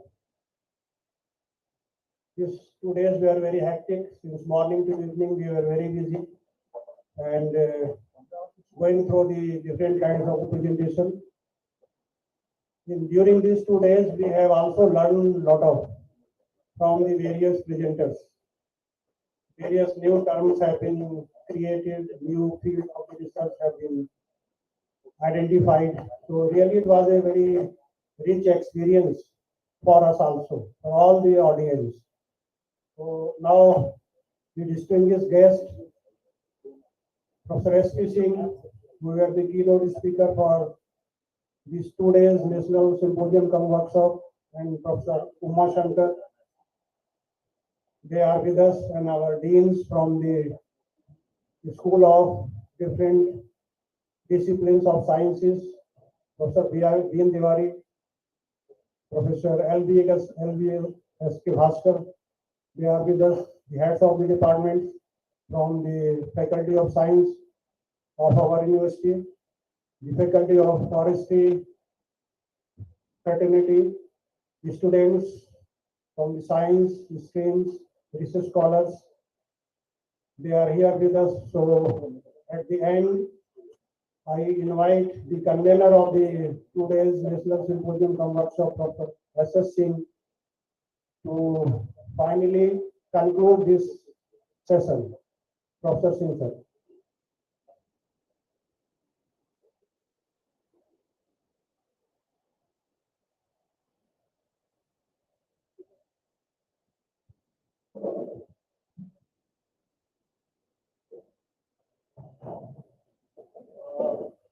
Honorable Professor S.P. Singh, Professor in Interest, Department of Biosciences, Department of Biosciences, Saurashtra University, Gujarat, Professor Uma Shankar, Professor in Botany, Northeast University, Shillong, all other my colleagues, Tiwari Saab, who is the Dean of the Interdisciplinary Research, Professor Bhaskar Saab, who is the Dean of Life Sciences, the faculty of the department, the head of Department of Forestry, Dr. Kitendra Saab, Dr. Dhuria Saab, who is the Senior Secretary of the Forestry Department, Dr. Rashmi Agrawal, who is the faculty of the Forestry Department, Dr. Tiwari Saab, all other. I have to say that at this stage, first the core of my heart, I thanks to the Vice Chancellor of the University, Professor Alok Kumar Chakravarti, sir, who actually seeded this idea that why not the biodiversity should be done in this central India, who is full of the biodiversity, morphological, biochemical, molecular, at every level there is a huge, even microbial biodiversity is untouched here, in which the Professor S.P. Singh sir is the authority in India and you can see in the whole Asia. He has done very, very extensive work on the behavior of the bacteria towards its protagonistic and antagonistic behavior with the salinity in the coastal area of Gujarat.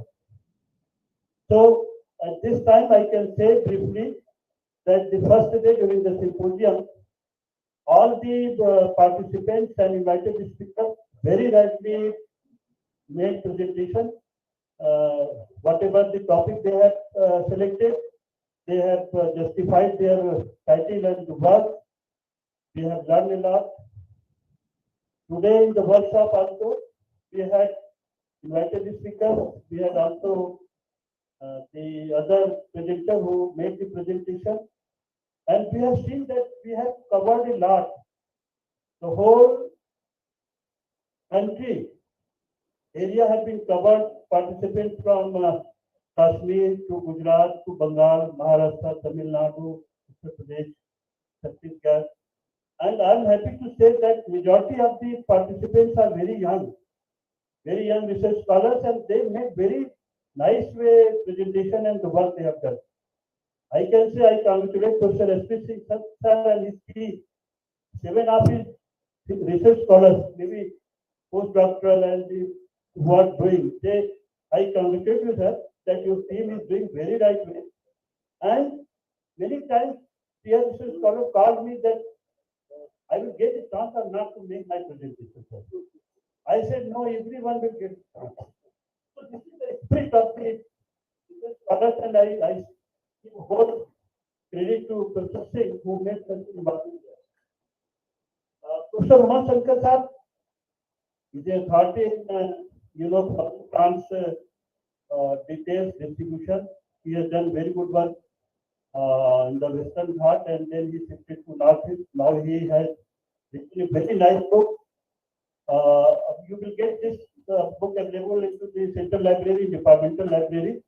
He made a enumerative list of the 11,000 flowering plants of the Northeast, all districts of the Northeast. And the book I have not seen the book, I have seen only the flash of the book. I hope you will see it. So such a authority who has done such a very extensive work, it has taken 20-25 years to complete this work. And he's saying that yes, this area is also a full scope of they are making the inventory of all these trees, plants, and whatever we have here. I can say some important things which I have learned during this seminar, sorry, symposium and workshop, that this university and we all are very lucky that geographically we are in the area who is full of forest, who is full of biodiversity, who is full of the animals, who is full of the avian population. Everything is full. Any area, anything which we want to do is available here. What we have to do? We have to think right way and can make that this area is, diamond. Diamond is here, but we have not make it, fresh and polished. So it is in the black form. Diamond is the core. It is carbon. When we will make it, so we have to make it shine. And I can say that this university has very high potential. It will come up with our very young and dynamic leadership of our Vice Chancellor. Why I am saying Vice Chancellor 2 times? Because all this idea and all the things he always keeps us to thinking that why we cannot do the best and why this university cannot be number 1 in the country. Why not this forestry department, rural technology, biotechnology, all these science departments cannot be known as brand in the country and abroad? Who will make it? We will make it. Faculty will make it. Research scholar will make it. And we all together will make it. So what is the plan after this? That we are planning and to have a biodiversity mapping and conservation center in this university.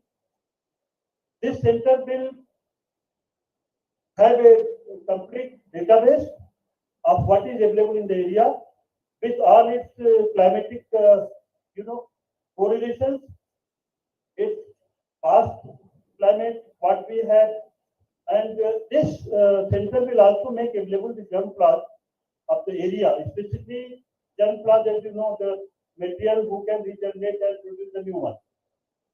So it includes the seed, pollens, clones, rhizomes, tubers, all of them. As you know that every year the forest produces crores of seeds.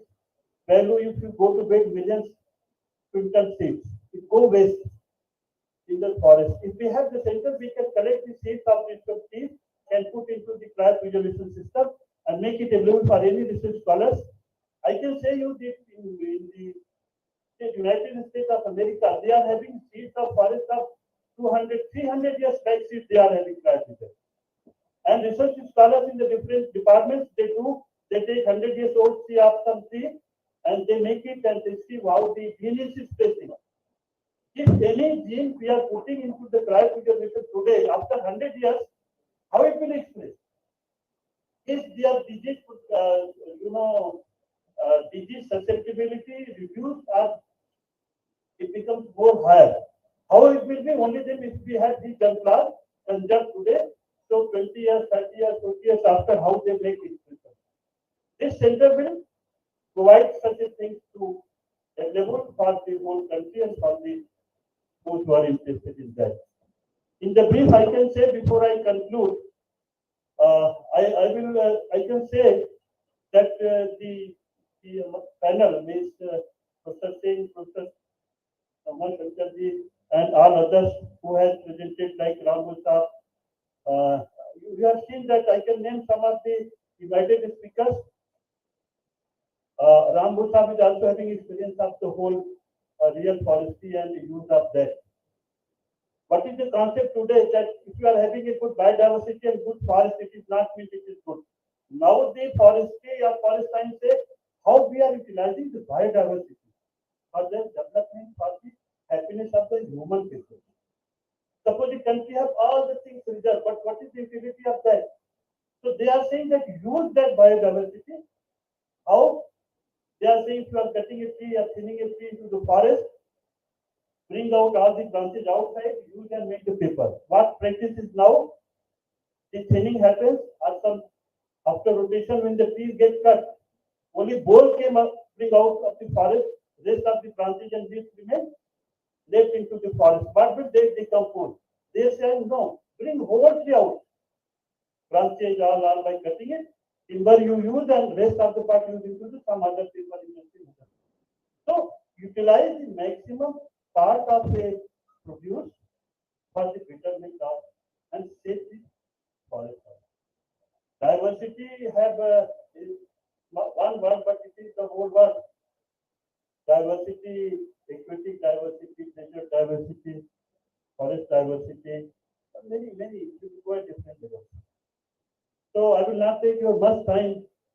Before I conclude, I will request my part and my honorable Singh Saab and Umang to speak few words. That what they feel, what is their experience when they have came in. So I invite Dr. S.V. Singh Saab to share his experiences with us. Sir. Hello, good afternoon, everyone. I am so pleased to be here and to be invited. I express my gratitude to Professor Singh, the organizing committee, and our honorable Vice Chancellor, Professor Kapoor. I am really delighted to be here and to see the. I mean, since last 2 days, you can see that the expert lectures from so many experts from various premier institutions. And another thing that I would like to mention with prominence is the enthusiasm of the younger participants, PhD students, and the faculty from almost all corners of the country. So that was really very enthusiastic picture of this conference, and it provided platform, very good, very wide platform.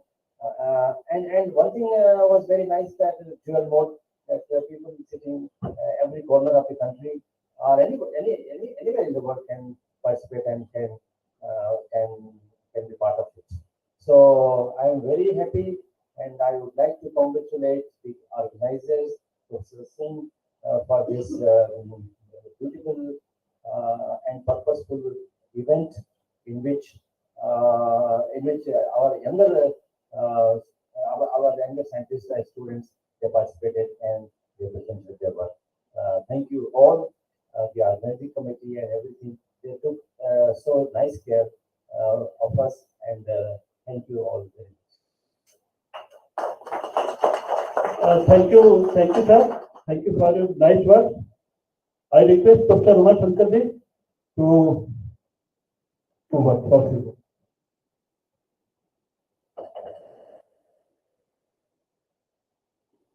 Thank you, sir.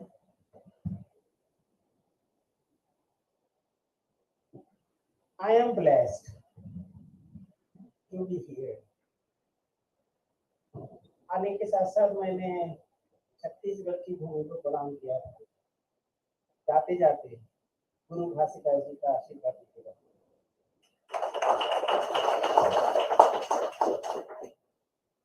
मेरे लिए परम सौभाग्य की बात है कि मुझे यहाँ आने का अवसर दिया इस विश्वविद्यालय में।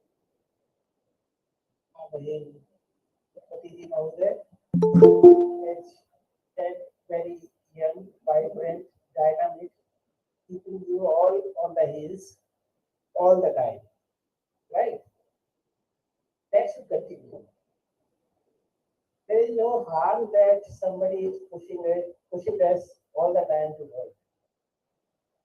Instead of running away from such people, you must appreciate them. And then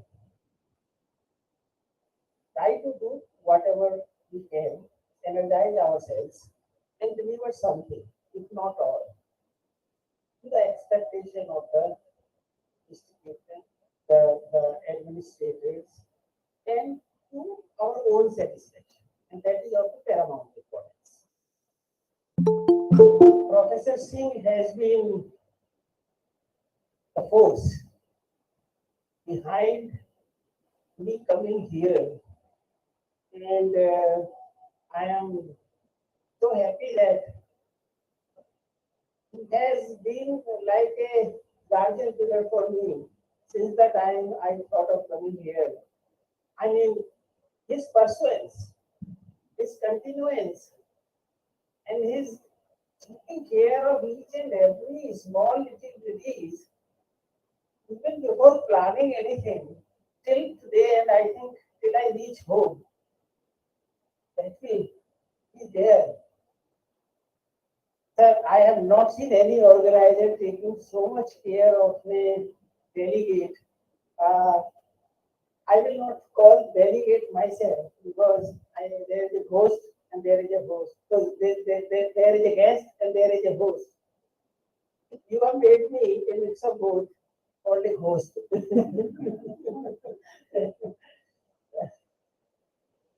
We organize these events in our university, in our place.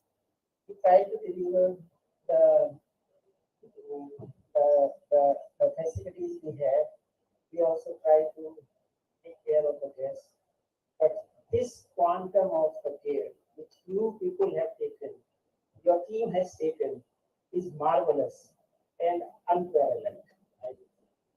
And this certainly goes to many places, directly or indirectly, in your presence or in your absence. So that's how we spread, actually. That's how we spread to the world. Not by physical presence alone, but by our actions. And such kind of actions are also required for the very purpose of this Symposium-cum-Workshop that is called Biodiversity. And I expect that I join your hands, I join your company in not only learning about biodiversity, but also conserving it, protecting it, and taking it for the future generation. We can do our bit, and that is enough. We need not do the whole gamut individually. Just our bit is enough to make this world sustainable. And that is what is my view. We all expect youngsters are here and also connected. We all expect others not to use plastic. That's not the sentence I did not speak. Okay. We expect all others not to throw garbage on the road. We always expect others not to drive illegally, not to jump the red lights. Is it not? Forget this from today. We should expect ourselves not to. And this bit is enough to make this world sustainable. Gandhiji said, there is enough with the earth to satisfy everybody's need, but not in the greed. We all know this. And this is what Gandhiji said is like a Parthenium. No one can change it. We try to accumulate each and everything, including wealth in our whole life. How much do we do? Really? And how much we leave behind? For whom? That is what is the crux of it. So biodiversity is like that. We must take a little bit from it so that it can regenerate within that time. But when we try to take more than it can regenerate, and that is where the depletion of the resources starts. And we all want that, but no one of us wants to stop from using more than what we need. That is where I say again, we can make change. We can make change by limiting to our needs.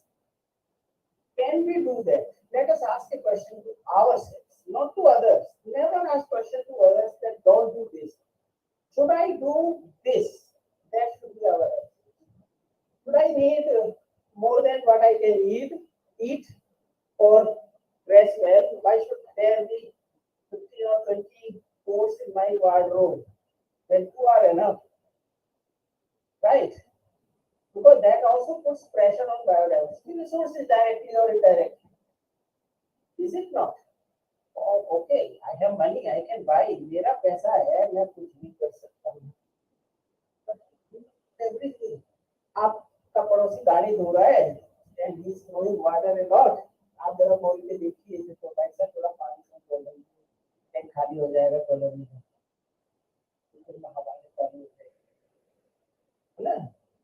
So people do not want to listen to these things. So what the best solution is that I follow what I do. At least someone will follow you to some extent. And that is where lies your sense, our sense. The biodiversity resources in Chhattisgarh, as I said, I have been stressing it for us to raise, are enormous, given less importance, studied less than we can expect in the times of education today. There is a lot to be done. And learning is one thing, how much ever it is done, there is always a scope to do more. Okay. तो अगर ये नहीं होता तो जब computer 1990 में आपके हाथ में आया होगा तब से कंप्यूटर आज कितना स्मार्ट हो गया तो नहीं होता ना. If you were satisfied with the computer of first generation, you will not develop it. So that is what, if we are satisfied with the learning knowledge of biodiversity, we will not be satisfied. अभी आपने एक news सुना होगा 3 दिन पहले. I will take reference of that with respect to biodiversity. How many of you followed this news that India made record production of grains this year? Has anyone followed really this news? Especially youngsters. Okay, we must follow these things. These are alive. 330 million tons this year, and they have made a record for ourselves. What does it mean? And how it has become possible? When I remember 20 years ago and all, the figure of 220 million tons was a record. Today, 330 million tons is a record. It's like when somebody scored double century, 200 runs by Sachin Tendulkar, that was a record. But it is no more a record because it has been broken. So we are breaking records every day for ourselves. And that's a good situation. We are in a good situation. With the same amount, see, one resource is limited with us. And that is our land area. That will never expand. Okay, unless we become invaders to other countries, which we will not. Okay. So let us say that one resource which is constant throughout is our land area. Another resource which we have is always expanding, and that is our population. So we are creating more mouths to feed every day with the same resource. अब आपकी income 10,000 ही रुपए रहे और आपके घर में member बढ़ते रहे तो आपका लिविंग स्टेटस कम होगा या ज्यादा होगा, बताइए मुझे. कम होगा ना. लेकिन हमारा तो लिविंग स्टेटस बढ़ रहा है ना. With the same land area from 1960s और green revolution time, right? We have certainly progressed in our living status, and our population has doubled, tripled, and quadrupled. How is it possible? Because we are making records in production of what we require in terms of textile, in terms of food, in terms of many of the things we see around biodiversity based. Okay, if you close your eyes for a while, imagine life without any biodiversity. आप मुझे 7 दिन जी करके दिखाइए without biodiversity. Imagine. So that is where we should go. So we should not deplete the resources. We can account for. This has been possible because of the scientific interventions, I wanted to say. Biotechnological interventions are one, microbial interventions are another one. Okay, all sorts of interventions. Plantation is one intervention for that matter. Carbon, sir ने बोला carbon, हमारे पास carbon है ना. Carbon जैसे हम कोयला बोलते थे, कालिक बोलते थे जो हम अपनी भाषा में, वो कालिक कितनी इंपॉर्टेंट है और कितनी वैल्यूएबल है आज पता चल रहा है। Carbon credit so valuable. Diamond is carbon, and you are sitting on the mines of the diamonds in Chhattisgarh. So carbon is so important for us. So जहाँ पे कार्बन है वहीं बायोडाइवर्सिटी है. Carbon is the key. Respect carbon. Whether it is koila, whether it is garlic, whether it is diamond, whether it is physical carbon credit. तो इस सब के लिए हमारे पास काफी सारा रिसोर्स है, हमें उसको बचा के रखना है अपने लिए, अपने पोस्ट के लिए. Can do that. What we need, my expectation from the youngsters will be because future generation, they should participate in this process. Come forward. There is a lot to learn from the people living in these forested areas. Never go to them to teach them. Never go to them to learn from them. And that is how you will become more educated from them. And that can reflect in your scientific endeavors, with the research publication, the thesis, the projects, etc. So that is all possible. I hope this workshop is a beginning towards this particular novel endeavor, novel far-sightedness vision which you have created for this university. And I'm sure that this university is certainly going to make a name in this direction in years to come. God bless. Thank you very much once again, all organizers, from the core of my heart. I really enjoyed my short stay here and we look forward to interact with you. Thank you, sir.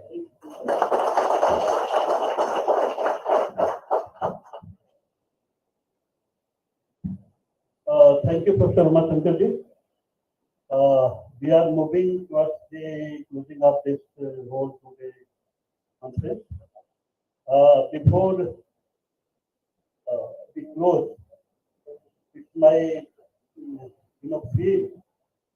I especially give my thanks to my co-convener, Dr.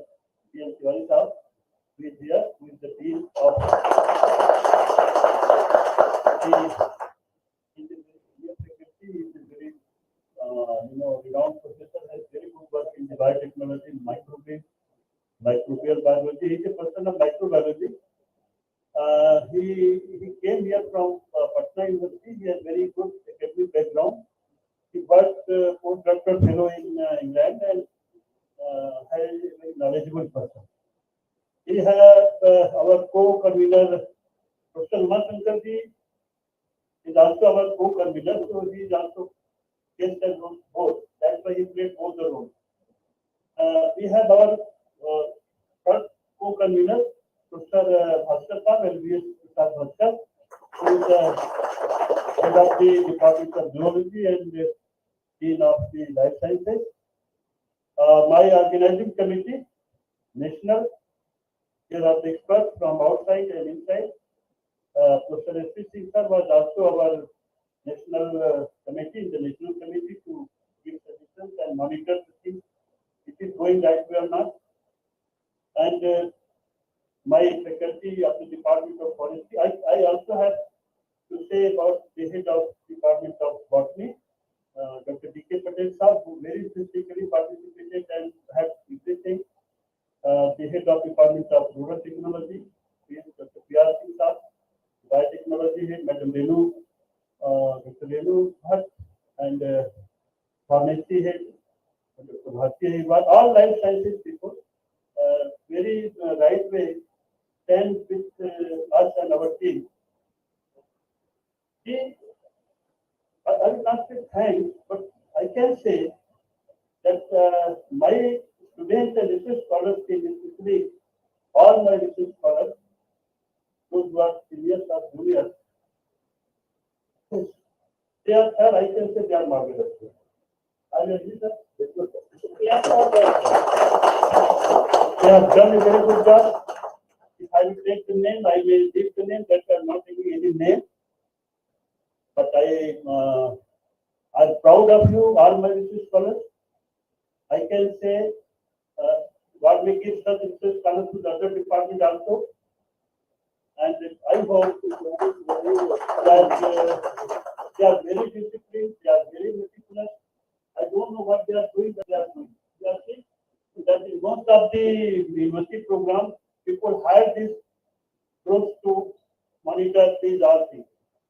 So my students is doing everything online, and you will be surprised to know that all 2 days program are live to the whole country in the YouTube link. And many folks came to me that yes, very nice programs are going on, congratulations and this and that. And I also am interested to visit your university department, such as like that, many things. I missed it, how I can come, miss. Why? Because of these issues. Many people have said that flawless, online, offline, both motive is not easy. If it will be offline complete, then no problem, you will be sitting here. People who are sitting outside also saying this program continues. So from the core of my heart, I pay my love, affection, support to my research scholars, and pray to God to give them the best future what they can give. Other departments and students also participated very specifically, and I hope they will also get new ideas, new knowledge, any discipline, and the way how you can move. Because if you have selected this line of research and academics, you have to be disciplined. So I hope you have enjoyed this 2 days. If any, if any mistakes, error, or some flaw have been remained, please avoid it. Doing that, this is our university. We are only having here the 2 external guests. Rest of the people belong to the university. So, sir, I again, and also those participants who have joined us online, and those invited speakers who have given their valuable lecture, I also pay my thanks that they have given time and presented their presentation. What we will do, we will now screen the papers and we will try to publish this proceeding in 1 or 2 volumes through Springer Press. So I request you online and offline who are listening, please prepare your research papers within 15 or 20 days. And then we will make you the letter and send it to us. It will get reviewed and the good papers we will try to publish into some of the good publications with international publishers in the system. It is on the closing time. We have some other discussion in the other room. So I am closing this program. I am saying that before closing, I will request B.N. Tiwari sir, please. And Dr. Bhaskar sir, please come here. I request to my co-conveners that please. Tiwari sir, I will request to honor my 2 guests by giving this memento. So,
for this last good moment. And sir, we have enjoyed your company, your knowledge, your whatever you have given to us. You have covered many other things on us. So the opportunity for me to learn also. So it's a great process. So thank you all. Thank you all for giving the valuable time.